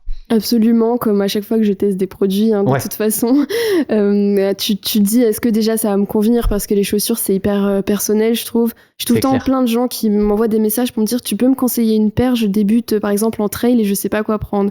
Et c'est vraiment la question que je déteste le plus. Pas parce que j'ai pas envie de répondre aux gens, attention, mais parce que pour moi en fait, c'est trop spécifique et je peux pas dire à quelqu'un prends cette chaussure. alors que si ça se trouve, ça lui ira pas du tout. Et même moi, je suis hyper difficile en paire de chaussures, même au sein d'une même marque. Donc, je peux pas. Enfin voilà, c'est trop compliqué. Après, j'avais pas forcément d'a priori sur la marque en elle-même. Je me disais, tiens, pas connue du tout. On va lui laisser sa chance, on va voir, tu vois, on va voir ce que ça donne. Et j'ai reçu du coup les 3 modèles phares, donc la 330, la X Pro et celle pour l'entraînement. Et en tout cas, je les ai beaucoup testés à l'entraînement justement pour pas avoir de surprise le jour de la MCC. Et honnêtement, super bonne surprise. Enfin, vraiment, aujourd'hui encore, je crois que j'ai commencé en mai les tests. Depuis mai, je cours qu'avec ça maintenant sur trail. Et la Pro, je l'ai portée aussi du coup sur mon trail de 67 km. Elle est incroyable cette chaussure. Elle est confortable, elle est dynamique, elle répond bien. Enfin. Et tu vois, c'est là où c'est important de rappeler qu'on est tous différents. Parce que je viens de me rappeler pourquoi la Pro, je l'ai pas prise. Ouais. Pour moi, elle fit pas mon pied en fait. Elle est un peu trop, je pense, resserrée sur l'avant. Oui. Et du coup, j'étais pas hyper à l'aise. Alors que la 330, de toute façon, moi, j'ai un principe sur les chaussures. Si je suis pas à l'aise dedans, qu'il y ait un partenariat ou pas, je courrais pas avec. Pareil. Donc là, celle-là, par contre, là, je suis bien dedans, tranquille. Ouais. Et j'ai fait mon 5 heures avec, ça se passe bien. Du coup, je les ai réutilisées la semaine d'après en courant à Montréal. Et c'est vraiment, je sais que quand j'ai fait une course avec une chaussure, bah en fait, il y a un petit côté sentimental, elle rentre dans une catégorie de chaussures de toi, t'as vécu une course. Trop. Et je suis totalement d'accord. Ceux qui me connaissent savent qu'avant, j'étais chez une autre marque et du coup, il y avait des modèles qui fitaient bien, je les portais tout le temps. Il y en a d'autres qu'on m'a envoyés, je les ai jamais portés parce que je peux pas porter, même s'il y a un partenariat, une paire qui me plaît pas. Et pour revenir sur Kaylas, la 330, du coup, je l'ai testée aussi. Et pour moi, justement, ça allait pas... En tout cas, pas pour la compétition, parce qu'elle est trop confort, justement. Alors, je la porte pour promener ma chienne et pour les petites... pour les sorties récup, vraiment les footings chill, enfin les footings trail, on va dire, chill, ou voilà, après, justement, une MCC, je vais aller faire une sortie de 40 minutes, 1 heure, très tranquille. Là, j'ai besoin de récupérer, je vais porter une 330 parce qu'elle est confort, mais je me verrai pas la porter sur une course avec un dossard. Bref, ça résume bien pourquoi, si vous nous posez des questions, parce que je les ai aussi, répondre. On peut pas vous répondre quelle chaussure est bonne pour vous, parce que nous, on aurait pu se dire la chaussure qui est l'inverse de au final, ce qu'on voudrait. Tester. Ouais. Et par contre, je repense à mes petites chaussures favorites, celles qu'on fait des courses, et je ressors certaines parfois en mode, cette semaine, j'ai ressorti ma chaussure du marathon de Valence 2023, et c'est un petit peu le truc que tu ressens, je vais recourir avec aujourd'hui pour me dire, attends, ça faisait quoi de courir dans cette chaussure ? Et c'est vraiment des petits kiffs en fait de faire ça. Les utilisez pas si elles sont trop usées et que vous savez que c'est plus le moment, mais en général, moi j'essaye de garder les chaussures de marathon. Tu cours avec une chaussure qui est relativement neuve, assez neuve le jour de la course, donc elle a peu de kilomètres, et je sais qu'après je vais pouvoir la ressortir de temps en temps pendant pas mal d'années. Et je peux te dire que si je ressors les chaussures avec lesquelles j'ai fait mon premier marathon, vous avez bien de la chance aujourd'hui, parce que c'est quand même beaucoup plus confortable qu'à l'époque où on avait des sacrées planches de bois aux pieds. Du coup, je suis pas la seule folle à garder toutes mes chaussures. Ah non, moi j'en ai... En fait, je regrette d'avoir viré des chaussures du passé. Ah ouais ? Ah, mais ça me rassure, parce que là, tu vois, je commence à... J'en ai pas autant que toi, je pense. J'ai beaucoup moins d'expérience sur route, du coup, j'ai moins de paires, mais j'en ai quand même un petit peu... du coup, ça commence à prendre de la place. Surtout que moi aussi, je garde les boîtes. Je suis un peu toquée quand même. Mais du coup... J'ai pas les boîtes. Ok, bon. Je vais peut-être me débarrasser des boîtes alors. Mais du coup, je garde aussi... Enfin, il y a un peu une valeur sentimentale où même si je cours plus avec parce que, voilà, pour des raisons, elles ont trop de kilomètres, etc., je peux plus les porter, j'ai du mal à m'en séparer, quoi. Vraiment, je me dis, non, toi, t'as couru mon premier marathon. Enfin, t'es ma chaussure de premier marathon, tu restes, quoi. Ouais. Mais ça me rassure si je suis pas la seule à faire ça. Ah non, il y a vraiment des trucs où... Alors, ma plus vieille paire de chaussures, c'est une paire de pointes que j'utilisais. Pointes, déjà, donc à l'époque où j'utilisais des pointes. Et c'est pas les premières. Je sais à quoi elles ressemblaient. J'avais des Pumas rouges. J'aimerais pouvoir les récupérer et les avoir dans ma petite vitrine juste pour le plaisir de te dire, il y a 20 ans, tu courais avec ça. Ça a commencé avec ça, ouais. Bref. La nostalgie, je suis sûr que vous avez tous des petites anecdotes il y en a, c'est les dossards, les médailles. Ah, mais moi, je garde tout. Ouais, j'allais dire, souvent, quand t'aimes garder un truc, c'est tout. Et il faut pas avoir une pratique avec trop d'années, parce qu'au bout d'un moment, tu te retrouves avec... Ouais, on verra j'allais dire dans 40 ans, peut-être même avant, mais ouais. En tout cas, Moi, je sais que je garde un petit peu tout aussi. Les Ça médailles fait sont dans une plaisir, boîte, les oui. dossards sont un peu partout.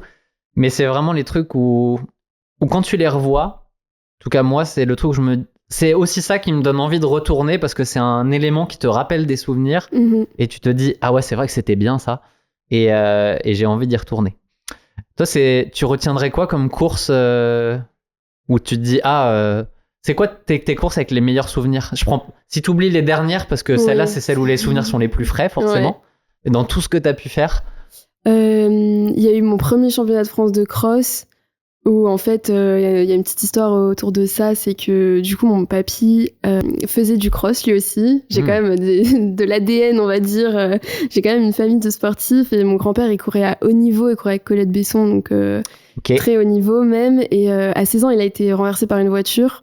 Donc depuis, il est handicapé physique. Et du jour où il m'a... En fait, un jour, bêtement, je lui ai dit « Ah papy, je fais de la course à pied, je vais faire des crosses, j'adore ça et tout », sans connaître son histoire. Et en fait, il m'a dit « Bah tu sais, moi aussi, je faisais des crosses. Et avant le championnat de France, je me suis fait renverser par la voiture. C'est là que j'ai eu l'accident et tout. » Et là, en fait, je me suis dit « Ok, mon objectif, faire les France de cross et d'y aller avec mon grand-père. » Et les France de cross étaient au Mans. Et mon grand-père, moi j'habitais dans le sud de la France. Mes parents bossaient, enfin vraiment le truc impossible à organiser, quoi. J'étais au collège, donc vraiment impossible. Et mon grand-père, il m'a dit bah let's go, je t'emmène au Mans, on va faire le championnat de France ensemble. Donc je pense que ce sera, bon encore une fois merguez, hein, j'avais fini avant-dernière ou un truc comme ça. Mais je pense que ce sera le souvenir marquant de course à pied pour moi, tu vois. Merguez aux France de cross égale déjà très bon niveau, parce que moi je ne m'y suis jamais qualifié. Ah ok, désolée. Je suis passé à une place en junior, donc mais je vis très bien avec ça, hein, oui. Mais faut se dire que, alors je sais pas dans toutes les catégories, mais genre en senior au championnat de France de cross, t'as 300 personnes au départ, ouais. Mais c'est 300 personnes où il y a que Enfin, sur les 150 premiers, si je prends les hommes, tout le monde fait 30 minutes ou 31 minutes au 10K. Hein. Non, c'est vraiment un truc très solide. Et tu vois la vitesse à laquelle ça part. Ouais, non, c'est juste très solide.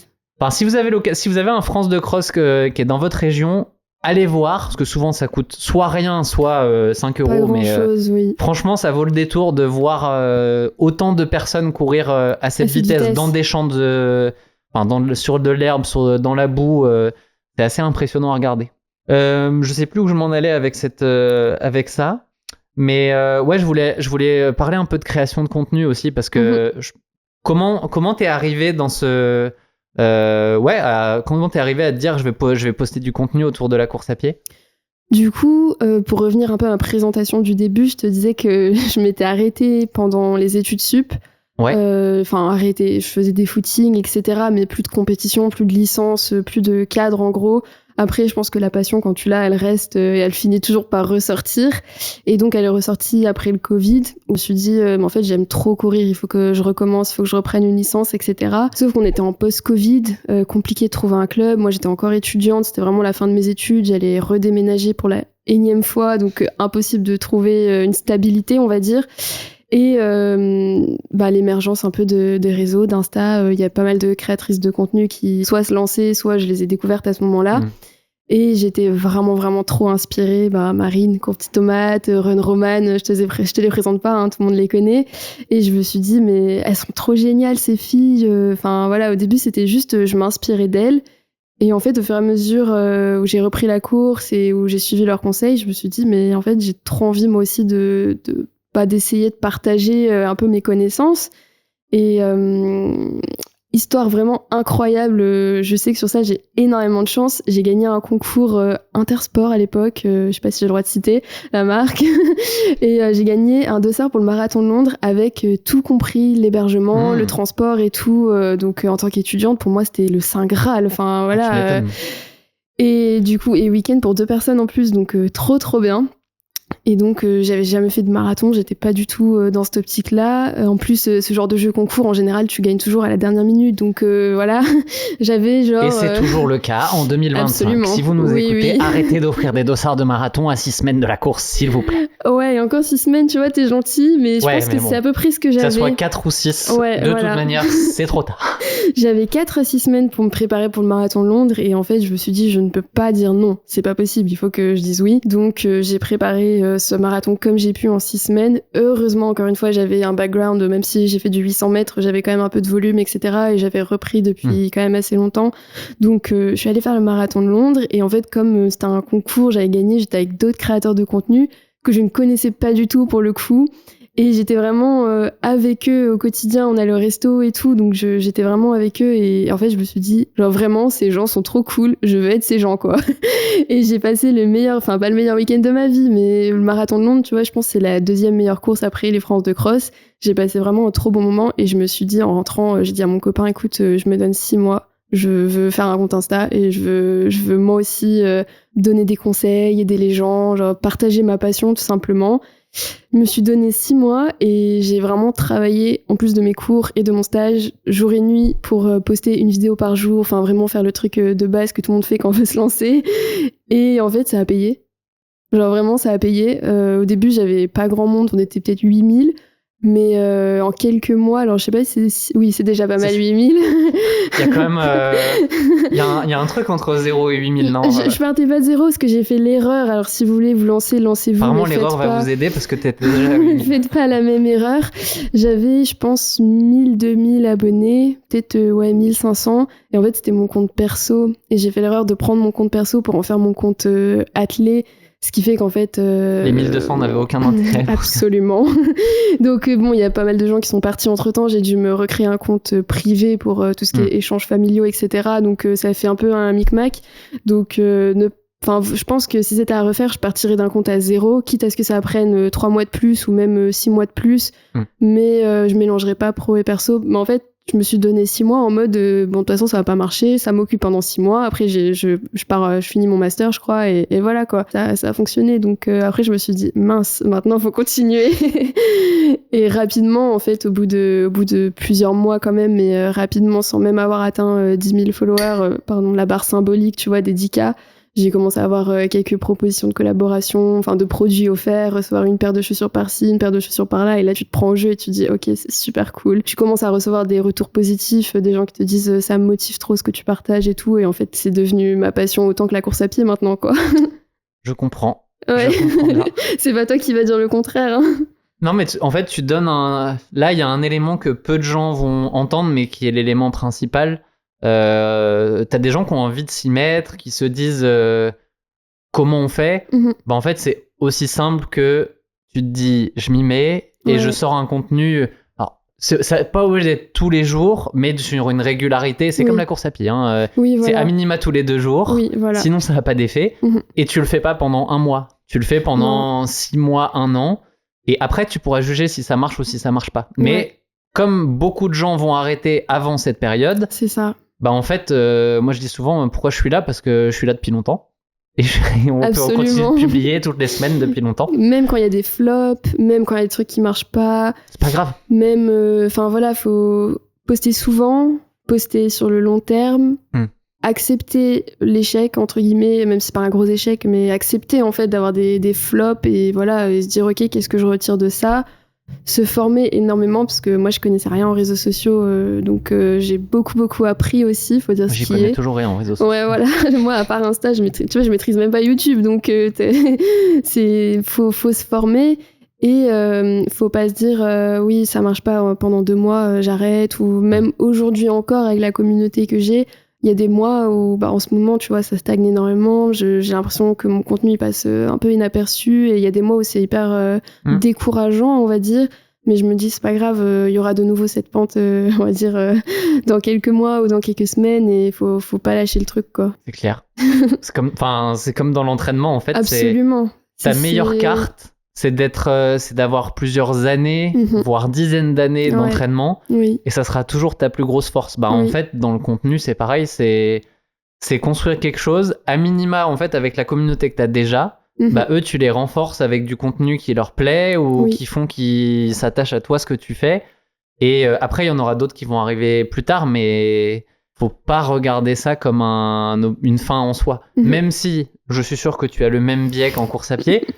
Je comprends un peu le personnage, donc c'est qu'il y a des chiffres, c'est impossible de pas s'y intéresser parce que juste t'aimes bien ça en fait, et pour moi c'est un jeu, faut juste faire attention que le jeu devienne pas malsain, mais si ça reste un jeu, en fait, c'est ton métrique, c'est ton indicateur de est-ce que mon travail marche et comment je le fais évoluer.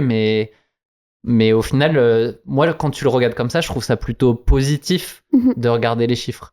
Oui. C'est quoi ton rapport à ça au quotidien ? Il y a eu des périodes où c'était compliqué, notamment quand les chiffres sont pas bons et que tu mets énormément d'efforts.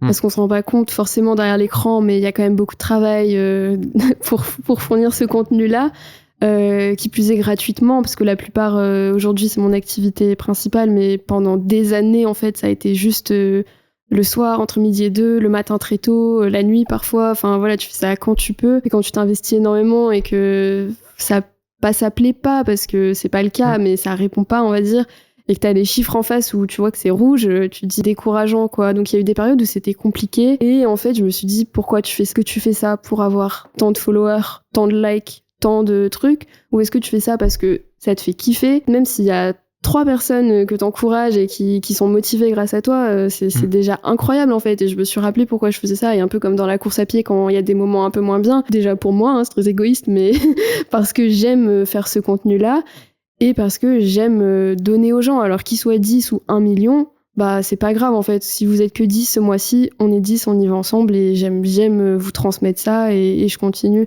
Et du coup, de vraiment prendre du recul et toujours se poser cette question de pourquoi je fais ça, que ce soit dans la course à pied ou dans la création de contenu, c'est ça qui me ramène à ok, ça va pas, mais c'est pas grave, ça va aller plus tard, et pour l'instant, on fait avec ce qu'on a et on avance. Donc, Je partage totalement, et tu vois, tu utilisais le mot égoïste. Je pense qu'il est mal compris, parce que il y a forcément un côté pour soi. Oui. Si soi-même, en fait, on n'est pas à l'aise dans ce qu'on fait. Moi, ce podcast, je l'ai déjà dit, il est égoïste, en fait. Je prends 2 heures de temps avec des gens avec qui on prend pas le... C'est pas j'ai pas le temps, c'est on prend pas le temps de faire ça au quotidien.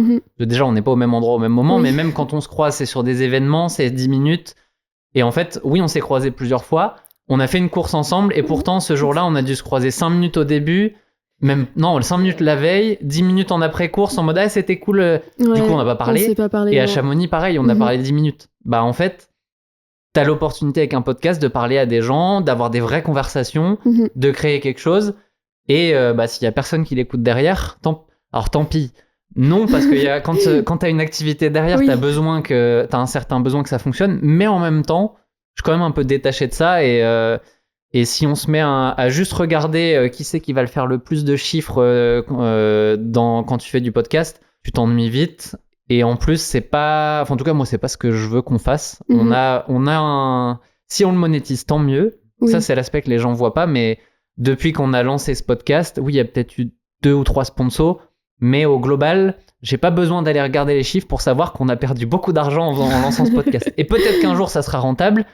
Mais en vrai, je m'en fous, tant que tout ce qu'on fait en termes de contenu suffit pour payer l'équipe, et qu'à la fin, on arrive tous à kiffer à faire ça, en fait. Et je sais pas pourquoi je disais ça, mais en fait, ça, c'est l'aspect de la création de contenu que je trouve... Ouais, je parlais de l'égoïsme au début. En fait, il faut que ça soit un peu égoïste, parce que cet égoïsme, il fait que t'es dans un truc où tu kiffes. Absolument. C'est la frontière entre les deux qui est... Non, je suis tout à fait d'accord, et c'est vrai que si tu te lances pour les mauvaises raisons, on va dire, et que c'est pas vraiment ton truc à l'intérieur de toi, t'es animé par ça, je pense que tu vas rapidement te faire rattraper par les chiffres et par les moments un peu moins bien, et c'est là qu'en fait tu vas pas durer sur le temps et tu vas dire bon bah je passe à un autre projet, alors que moi ce compte, maintenant c'est mon bébé, quoi. Vraiment, je me dis c'est mon compte, je suis trop contente de ça. Et même si, je pense qu'il y aura forcément un jour où mes projets évolueront, etc. Je sais pas comment ça évoluera, mais ça restera toujours quelque chose qui m'a animée et qui m'a passionnée pendant X années. Et je pense que tant qu'il y a cette passion, ce truc qui t'anime en fait au plus profond de toi, ça peut que bien se passer. Et même s'il y a des mauvais chiffres, c'est vite oublié. Juste là, tu dis le truc principal, c'est que vous lancez pas dans la création de contenu pour faire de la création de contenu, parce que tout le monde en fait, et pour les chiffres, et pour que ça... Là, tu me parles, c'est le mot passion, tu l'as dit tout à l'heure aussi, c'est devenu autant une passion que la course, et en fait, il faut que ça soit ça. Sinon, c'est que vous n'êtes pas fait pour faire de la création de contenu, parce que vous ne tiendrez pas le rythme d'en faire toutes les semaines, toute l'année. Ouais. Parce que oui, on peut prendre des pauses, il y a des créateurs de contenu qui le font, mais alors moi, je n'ai pas la réponse à ça. Quand même, c'est compliqué de faire des... À part quand t'es vraiment Malade.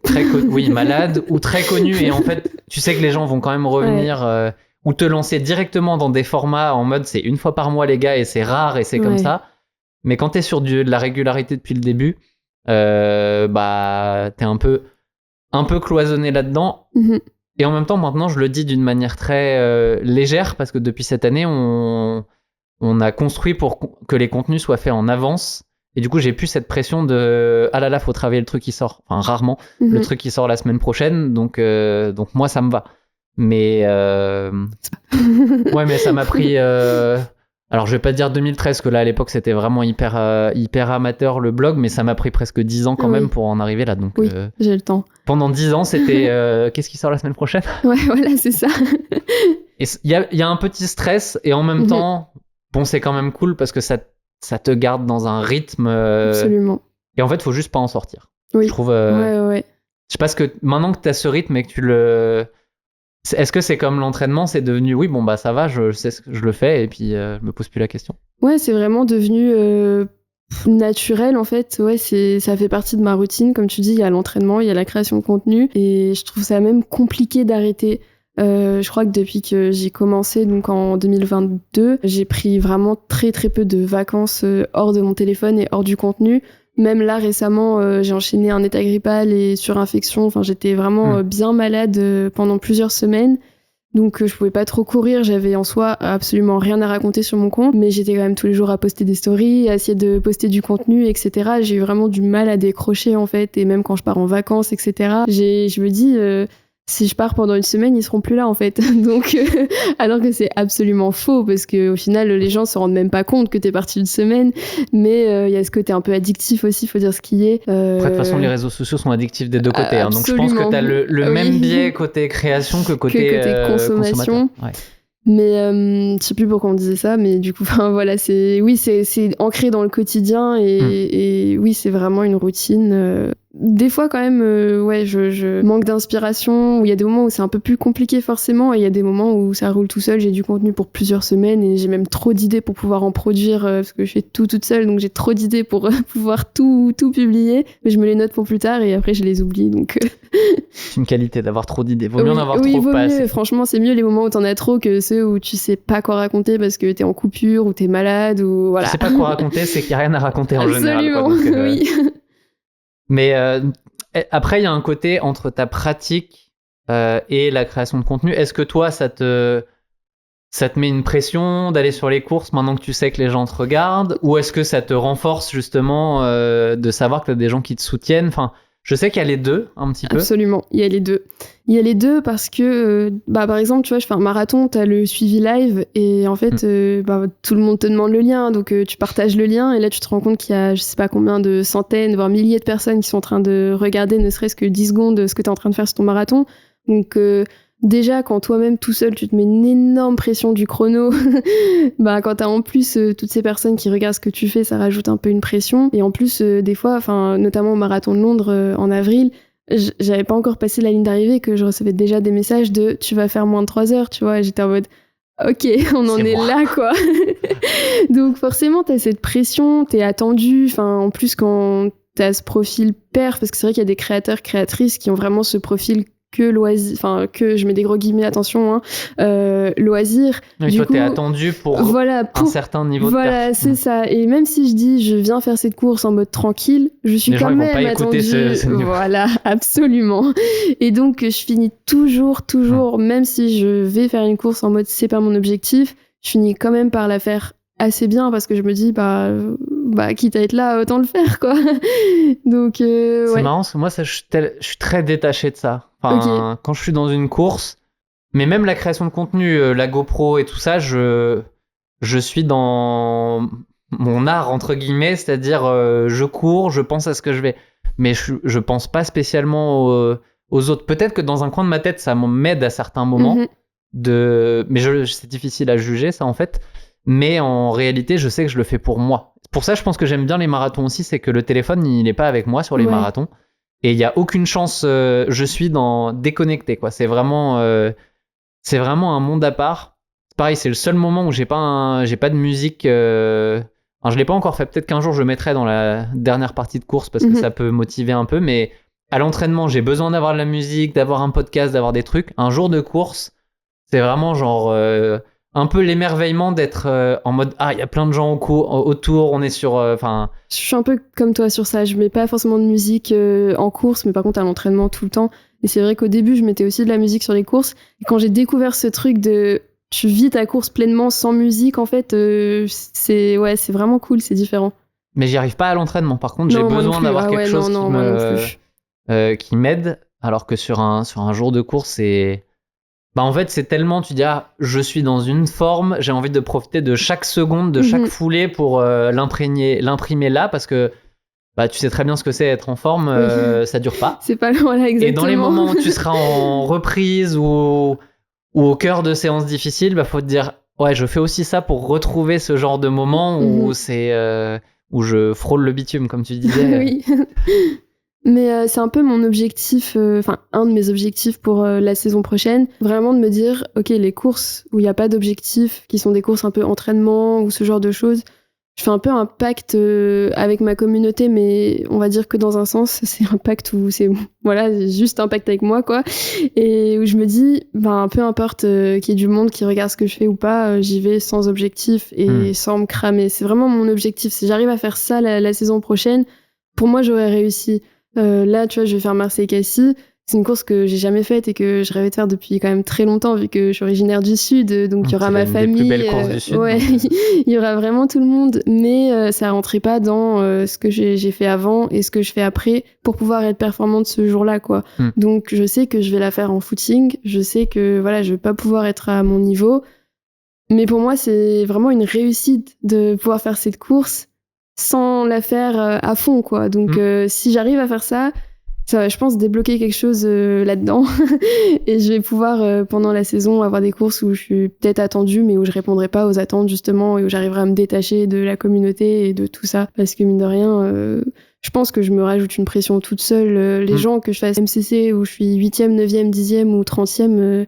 ok, le jour J, ils vont le voir, mais la semaine UTMB, elle va passer et ils auront oublié, quoi. Donc, Puis même, toi, tu sais exactement ce que tu vaux. Oui. Eux, non. Oui. Si t'as le sourire en finissant 8e ou 15e, ils vont retenir dire c'est trop bien. Même chose. Et c'est pareil sur route. À partir de certains chronos, en fait, ça ne fait plus aucune différence. Et toi, ça t'importe parce qu'en fait, c'est ta pratique, t'as envie de progresser, mais pour les gens, c'est pareil. Oui. C'est plus c'est plus ce que t'annonces versus ce que tu fais, ou la manière dont tu le communiques, en fait. Je trouve qu'une fois que t'as ça libère un peu aussi du truc. La performance, ça devient ton truc à toi. Ça, la performance, c'est ton espace. Et après, la création de contenu, elle est sur tout ce qu'il y a autour, qui n'est pas forcément la perf et qui est même presque surtout pas la perf, parce que je sais pas ce que t'en penses, mais je pense qu'en fait, quand je dis la perf, c'est vraiment la pure perf, parce que tu peux t'intéresser un peu au chrono sans que ça soit de la perf. La perf en elle-même, ça concerne finalement une petite partie des coureurs. Les gens un peu bizarres, c'est qu'une petite partie des coureurs. C'est vrai, absolument. Oui. Et du coup, je trouve que dans tes contenus, toi, t'arrives justement à bien détacher, à amener des conseils qui soient vraiment grand public et plus orientés sur donner ton expérience pour que ça marche pour ceux qui sont plaisir et perf. Il n'y a pas de... Et ça, je trouve ça hyper intéressant. En trail, en tout cas, il y en a pas beaucoup qui font ça. J'en suis peut-être pas non plus parce que c'est pas mon sport. Mais j'ai l'impression que tu prends beaucoup de plaisir justement à donner ton expérience, expliquer à tous ceux qui disent comment tu descends bien. Je vais vous l'expliquer avec mes mots et puis. Ouais, c'est à la fois, je trouve, l'exercice le plus difficile et à la fois celui que j'aime le plus. Parce que quand t'as, encore une fois, en toute humilité, 10-15 ans d'expérience de course à pied, il y a des trucs où ça te paraît tellement bête que tu le vois pas et tu le sais pas, en fait. Et en fait, ce qui est cool, c'est que mes parents et ma famille et mon entourage proche se mettent de plus en plus à la course à pied, mais sont vraiment débutants. Et du coup, quand je discute avec eux, je me rends compte des questions qui se posent, des choses qui comprennent pas ou qui savent pas faire ou voilà, et qui pour moi, mais c'était il y a 10 ans ça, donc moi j'ai oublié et ce sont des choses auxquelles je pense même pas Et en fait, de discuter avec eux, je me dis, ah oui, mais peut-être qu'en fait, mon contenu, il faudrait plus que je l'oriente comme ça, ou il faudrait que je réponde à telle ou telle question. Et en fait, j'aime bien discuter par message avec des gens de tous les niveaux, que ce soit vraiment des personnes, il y a des athlètes élites qui me suivent, bon, ils me parlent pas, mais je sais qu'ils voient mon contenu. Et en fait, j'aime bien pouvoir aussi bien partager du contenu pour des personnes qui sont bien plus fortes que moi, que pour des débutants ou des personnes qui ont le même niveau que moi, et qu'en fait chacun puisse prendre un peu l'information qui l'intéresse, parce que bien sûr que dans tout le contenu que je partage, il y a des trucs qui même pour toi vont être absolument inutiles, et il y a des trucs où tu vas dire ah ben ça peut être pas mal. Et oui, on va pas se cacher, il y a des contenus je les démarre et je les skip parce que je dis bon je sais, mais on le fait tous et c'est normal en fait. Absolument. Et j'en suis bien consciente, et c'est pour ça que c'est l'exercice le plus difficile, je trouve, c'est que quand toi t'as atteint un certain niveau, réussir à pouvoir toucher une large audience, c'est hyper compliqué, parce qu'en plus les gens qui ont un bon niveau, qui commencent à s'entraîner 5-6 fois par semaine, ils connaissent déjà plein de choses, donc en fait tu peux rien leur apprendre, mon contenu il va pas les intéresser, alors qu'en fait ce qui compte c'est plutôt le storytelling, comment je raconte ma vie, un peu mon expérience, etc. Là où des personnes qui débutent ou même qui courent depuis des années mais qui ont un niveau inférieur ou qui courent moins, etc., ou qui se mettent moins la pression de la performance, eux, ils vont être trop preneurs de bons conseils, etc. Donc l'exercice est vraiment compliqué, et je me tords le cerveau quand même pour trouver toutes ces idées, mais c'est vraiment le contenu qui me plaît le plus et que j'adore préparer, quoi. Vraiment, je fais des monologues dans ma tête où je me dis ils vont lire ça, ils vont voir ça et tout, et j'adore, franchement j'adore. Ouais, je passe un peu moins de temps sur tout ça maintenant avec Campus, mais c'est vraiment là je me remets dans toutes les années du début de 2015 à 2020 où j'ai fait à peu près tout seul et où c'était trop cool. Je suis très content d'en être là aujourd'hui et j'ai absolument plus envie d'y revenir. Comme tu le disais tout à l'heure, c'était une phase. Oui. Et en fait, je suis content que ça ait évolué et que je découvre d'autres choses en fait maintenant. Mais en même temps, avoir tout fait tout seul, c'est la meilleure des expériences, parce que même si c'était pas aussi bien qu'aujourd'hui avec des vrais gens qui sont dont c'est la spécialité, je sais faire, je comprends et j'essaye de pas trop être j'ai peut-être oublié un peu, donc des fois je fais peut-être encore des trucs un peu débiles derrière, mais c'est pas grave. En fait c'est aussi le côté démarrer comme ça, en fait c'est pas grave, l'important c'est le fond, et la forme tu l'as fait évoluer au fur et à mesure que tu fais des contenus, et comme t'en fais tous les jours, en un mois déjà comme en course à pied, c'est pareil, tu débutes, en un mois ta progression elle a fait ça, et en 6 mois t'es là. Et après tu continues tranquillement à découvrir des trucs au fur et à mesure, te dire ça marche, ça. Et ça c'est le process en fait qui est passionnant au quotidien. Totalement. Et au fur et à mesure, en plus l'algorithme il évolue aussi, donc il y a des choses qui fonctionnaient super bien il y a 2 ans et qui aujourd'hui c'est plus du tout pareil, donc faut que tu te réinventes aussi bien au rythme de ta communauté qu'au rythme de l'algorithme Insta, qu'à ton rythme à toi aussi, parce que forcément, quand j'ai commencé, j'étais principalement sur cross, piste et un petit peu de route. Et du coup, après, j'ai eu cette transition où j'ai fait beaucoup de route. Et là, maintenant que je fais un peu une nouvelle transition sur trail, c'est vrai qu'il y a des gens de ma communauté qui m'ont écrit et qui m'ont dit tu fais plus de piste en fait. Donc, faut tout le temps se réinventer et tout le temps... essayer de toucher un peu à tout, parce que sinon... C'est pas grave en fait. Je trouve, moi déjà, personnellement, aller toucher à tout, c'est intéressant. Et j'ai fait du triathlon à une époque. Les gens qui me suivaient pour le triathlon, c'est sûr qu'il y en a peut-être plus beaucoup qui me suivent aujourd'hui, mais pas grave, il y en a d'autres. Et quand je fais une vidéo de trail, je sais qu'il y a les gens de course sur route, ça les intéresse pas forcément, ils vont pas la regarder. Pas grave, Absolument. En fait, c'est aussi ça qu'il faut faire attention quand tu regardes les chiffres, de te dire attends, qu'est-ce que j'ai sorti comme contenu, à qui il s'adresse, et du coup, est-ce que c'est logique qu'il fasse, est-ce qu'il a le potentiel pour faire un gros score ou pas. Si c'est pas le cas, faut pas se dire c'est moins bien que... oui, évidemment, t'as fait un truc qui concerne beaucoup moins de gens, donc mais c'est facile de l'oublier ça quand on sort un truc et de regarder uniquement le chiffre de manière brute. Je le fais encore, donc Et c'est pour ça que c'est hyper, que c'est trop important et essentiel d'avoir cet aspect, encore une fois, passion et d'être animé par ça. Parce que si tu regardes que les chiffres, tu peux vite être déprimé. Alors que moi, maintenant que j'ai pris ce recul, il y a des fois, je me dis, j'ai envie juste de poster une vidéo de moi qui cours avec ma chienne, tu vois. Ça a rien à voir avec mon contenu habituel. Les gens, peut-être ils s'en fichent de ma chienne.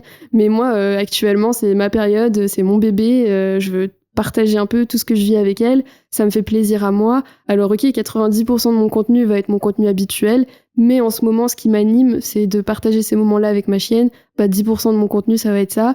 Si ça plaît, tant mieux. Si ça floppe, je sais que je vais investir sur les... Il y a ta chienne dans la rue dehors. Non, elle est en train de dormir. Mais voilà, je me dis, les 90 autres pourcents vont être vraiment dédiés à mon contenu habituel et je fais vraiment ce qui me plaît. Et si plus tard c'est autre chose, ce sera autre chose. Et en fait, faut, je pense, garder un peu cette ligne où ton contenu, il est dans une niche. Et après, ce qui est autour, faut faire ce qui te plaît. Après, la touche animale, en général, ça marche plutôt bien. Ta chienne, elle est super belle. Donc, je pense que, oui, ça au va. contraire, les gens passent vite en mode « Oh !» Et puis après, c'est bon, t'es rentré dans le contenu. Donc ça passe plutôt bien. Y a un aspect aussi autour de tout ça, c'est que maintenant, du coup, ta passion et tout tourne autour de la course à pied. Comment tu vis ça ? Est-ce que t'es à l'aise avec ? Des fois, est-ce que ça fait trop ? Je pense que ça a un peu toujours été ça. Je me rappelle, sauf du coup la période où j'ai un peu arrêté parce que j'étais dans mes études, mais là j'avais tellement d'autres choses en tête que. Mais je me rappelle quand j'ai commencé l'athlé, très rapidement ça a pris une très grosse place dans ma vie. Je pense j'avais, comme je te disais, ça dans l'ADN en fait, je pense que j'avais ça au fond de moi, et si bien que mes parents en pouvaient plus. Parce que clairement j'allais à l'athlétisme presque tous les soirs, soit pour m'entraîner, soit pour voir mes copains d'athlétisme. Ensuite, le week-end, j'allais aux compétitions, soit pour faire des compétitions, soit pour voir mes copains d'athlétisme faire des compétitions. Et je te dis ça, j'avais été de 14 ans, tu vois. Donc, ma priorité, c'était vraiment athlé. Et mes parents, ils en pouvaient plus. Mais vraiment, ils me disaient, mais vivement que ça passe. Et ils m'ont dit, tu verras, dans 4-5 ans, ou même dans 10 ans, ce sera loin derrière et t'arrêteras de nous saouler avec ça, quoi. Bon, le truc est que absolument pas, et en fait je pense que c'est juste mon équilibre. Ce qui m'aide beaucoup, c'est que mes parents du coup ils ont compris que ça allait pas passer et que du coup ils avaient pas le choix et ils se rendent compte que ça fait partie de moi en fait, ça fait partie de moi. Donc ils sont maintenant beaucoup plus ouverts et ils ont l'habitude maintenant. Mon entourage proche, donc ma famille, ma belle famille, mes amis proches, ils m'ont un peu toujours connue comme ça, donc ils sont aussi ok sur le fait que là il y a une soirée, je vais peut-être pas y aller si le lendemain j'ai une compète, mais par contre le jour où j'ai vraiment rien, on va sortir, il y a pas de problème. Quand je vais dans ma belle famille, souvent j'y vais parce qu'il y a une course à côté, donc je vais pas faire l'apéro avec eux, je vais manger mon bol de riz et aller me coucher. Enfin voilà, ils sont vraiment hyper cool, et je pense que l'entourage, ça fait partie des piliers, que ce soit pour réussir au niveau performance ou juste pour être épanoui si tu cherches pas la performance, parce que vraiment ça joue un rôle essentiel. Si mon entourage était pas ok avec ça, je pense que je pourrais pas y arriver tout simplement, ou alors je serais fâchée avec eux, mais j'aurais pas envie d'avoir à choisir entre eux et ma passion. Et enfin, le pilier principal, c'est mon chéri.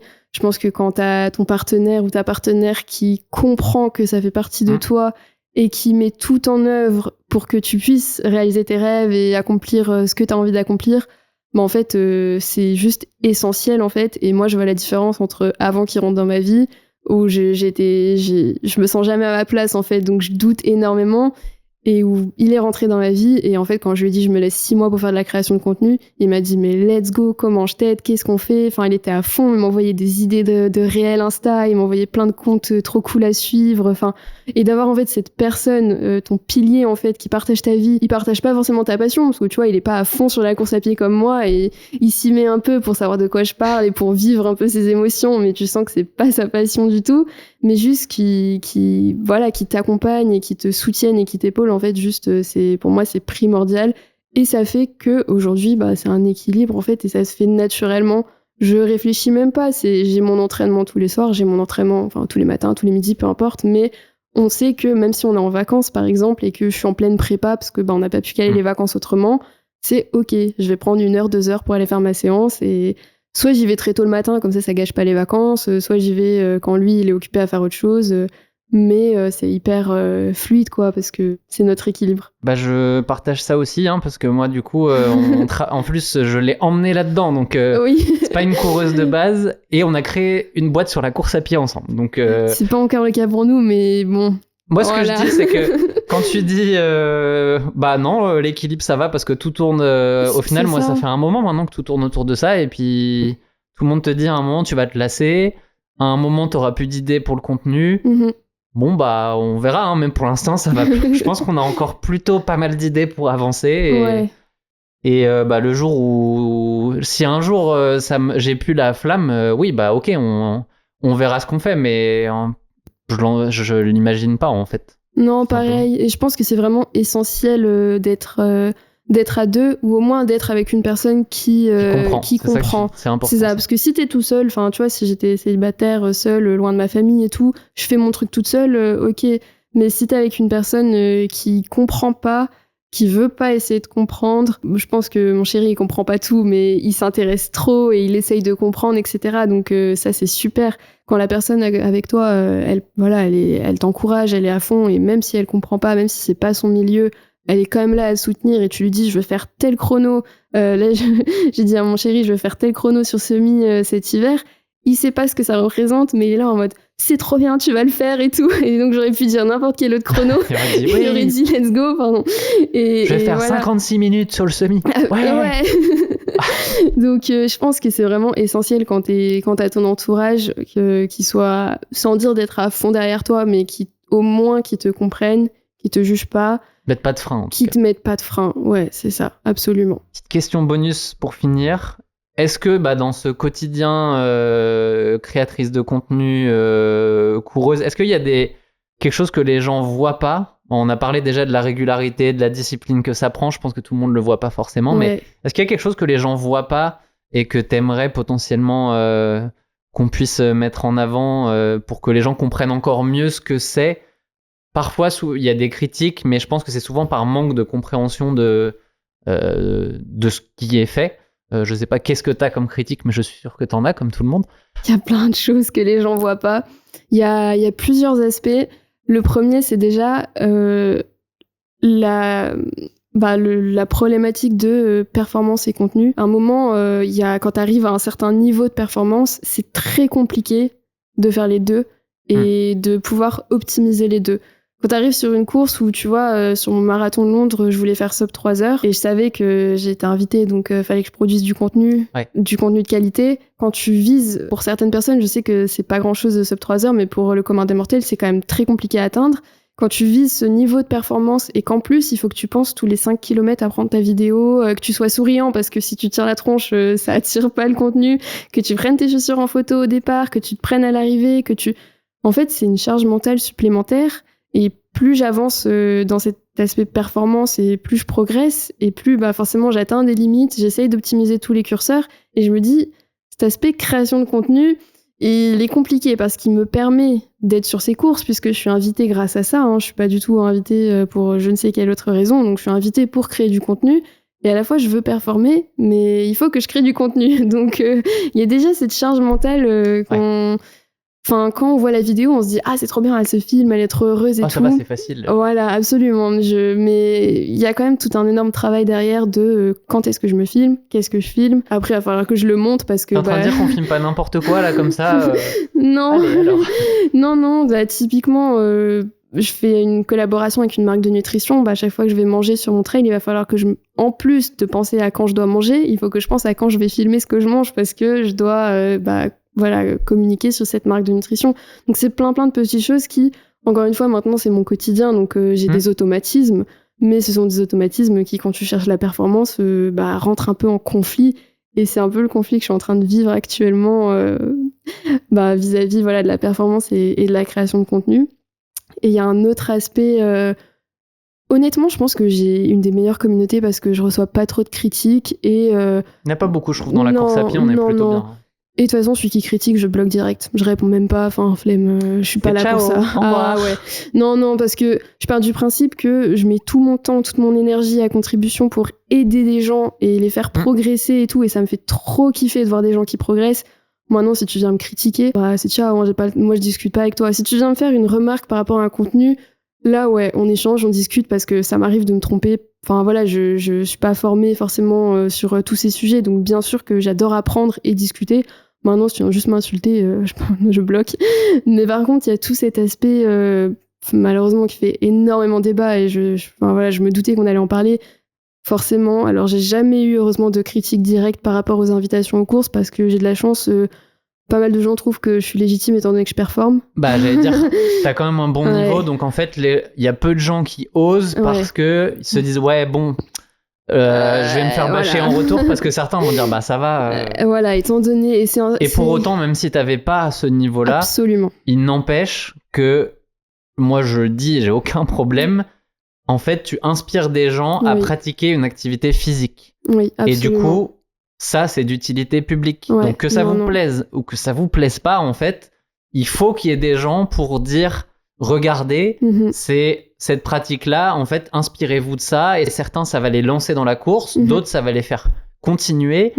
Et en fait, c'est ça qu'il faut retenir. Et ceux qui sont pas contents, bah, continuez d'être pas contents. De toute façon, on est dans le pays du pas content. Donc, oui, et puis je trouve que c'est un peu hypocrite parce que ces mêmes personnes, tu les croises sur une course, ils vont jamais venir te dire ça en face. C'est vrai que tu les as rarement en face. Jamais. Moi, j'ai jamais vu personne dire quoi que ce soit en face, donc c'est super facile derrière les réseaux. Mais c'est vrai qu'après la MCC, j'ai vu des copines créatrices se faire méchamment refouler. Genre, qu'est-ce que tu fais là, la passe. Et en plus, c'est souvent des créatrices. Bizarrement. Oui, j'ai bien dit créatrice.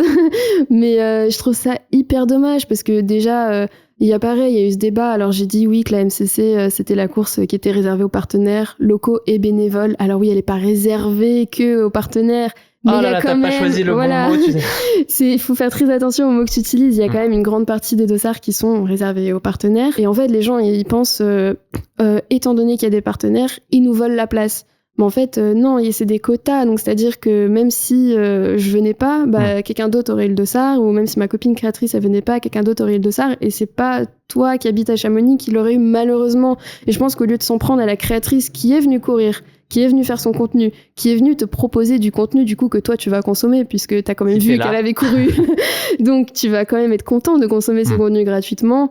Bah, au lieu de t'en prendre à elle via un commentaire qui, elle, va lui faire vraiment du mal et qui, toi, va rien changer à ta vie, bah, parle-en à l'UTMB, parle-en aux marques, parle-en aux personnes concernées, tu vois. Puis, moi, j'ai envie de dire, va courir d'autres courses. Après, c'était mon deuxième point. Nous aussi, on pourrait aller courir d'autres courses. Absolument. Et moi, c'est un peu ce que j'ai envie de faire aussi, c'est d'aller dire, mais peut-être d'aller faire du contenu et de dire, regardez ici, en fait, il y a encore des dossards, je me le suis acheté la semaine dernière.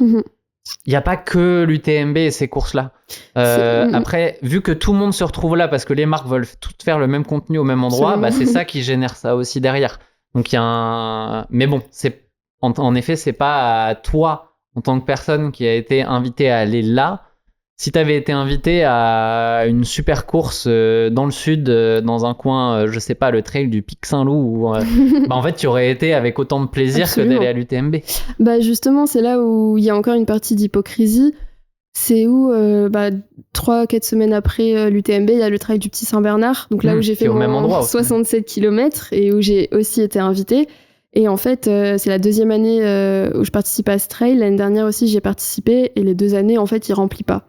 Alors que le trail du Petit Saint-Bernard, c'est entre, je crois qu'il y a un parcours de 10 km, je crois qu'il y a un 5 km, 10, 21, 40, 68. Bon, là, ça a été 67 à cause de la neige, mais en gros, chaque année, il remplit pas, alors que le parcours passe sur le parcours de la TDS, donc qui est une des courses de l'UTMB, donc t'as la vue sur les glaciers, t'es en pleine montagne. En plus, c'est encore plus technique et difficile parce que t'as pas toute cette organisation UTMB. C'est un petit trail assez familial, donc t'as moins de ravitaux. Enfin, t'es vraiment livré à toi-même. Donc pour le coup, si tu veux vraiment vivre l'expérience montagne, trail, etc., et que t'es tellement passionné que t'en insultes des créatrices, viens sur ce trail, tu vois. Genre, en plus, le dossard, écoute, 4 à 5 fois moins cher puisque c'est un trail familial, donc on va pas en plus rentrer dans le débat du prix des dossards, mais tu vois, et t'as des dossards jusqu'à la semaine d'avant, et en fait je comprends pas pourquoi on insulte des gens parce qu'il y a plus de dossards, parce que les créatrices prennent les dossards des autres, alors que t'as des petites courses qui sont incroyables. Enfin, moi j'en ai pris plein la vue, encore plus que la MCC. Alors c'est 2 courses totalement différentes que j'ai adorées,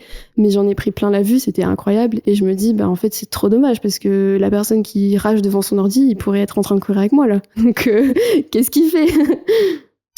Ouais, bah je pense pour moi c'est une bonne conclusion, c'est d'aller regarder un petit peu les calendriers de courses, de creuser dans ces calendriers. Absolument. Si vous connaissez pas le nom, vous allez regarder. Ok, c'est où ça? Vous allez sur le site, vous allez voir les parcours, et en fait, il y a plein. En France, on a de la chance parce qu'on a des paysages hyper variés, donc en fait, des types de trails, il y en a plein. On parlait aussi de trails qui sont pas montagneux, Bon, alors je vais citer une course qui se remplit vite, donc c'est pas forcément le bon exemple, mais l'ultramarin, parce que j'ai été en vacances là-bas cet été et j'ai trouvé ça trop beau, forcément ça m'a donné envie d'aller courir. Mais en fait, ça, c'est d'autres types de courses. Et il y a plein de petits trails familiaux qui, eux, clairement, ne sont pas pleins et coûtent beaucoup moins cher. On avait fait la vidéo sur le tribunal du sport, sur le trail. En fait, on avait découvert plein de trucs et que la majeure partie des courses ne coûtent pas le prix de l'UTMB. Oui, j'ai adoré cette vidéo et j'adore la conclusion. Merci. Mais ça me donne envie aussi, moi, d'aller qu'en tant que créateur, on aille le montrer sur le terrain. Et que justement, on donne presque autant d'importance à ce genre de course-là, même si on n'a pas de partenariat dessus, de faire ce jeu-là, de dire, regardez, ici, c'est génial.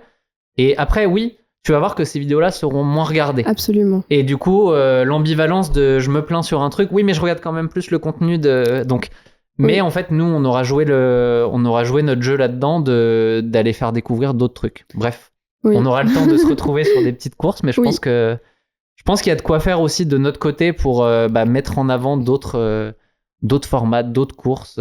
Allez, venez tous en cross. Non, je rigole. Non, mais les petits trails, c'est vrai que c'est ce que j'essaye de faire. En général, un gros trail médiatisé ou voilà, style UTMB. Et après, un petit trail où je vais essayer de faire autant de contenu, le même contenu pour lui donner la même visibilité. Mais comme tu dis, les gens, ils regardent pas. Donc, c'est, voilà, à la fois, c'est sûr que c'est compliqué après de trouver ces courses-là si t'es pas intéressé, quoi. Julie, merci beaucoup. Merci, je suis vraiment content de l'échange qu'on a pu avoir. Allez vous abonner sur les réseaux Julie GNR. Le contenu est cool, inspirant et motivant. Donc, et puis vous allez apprendre des trucs pour les trailers débutants comme moi. Vous pouvez apprendre de comment Julie descend. Vous verrez que vous serez bien meilleur après. Merci beaucoup. Merci Julie. Salut tout le monde.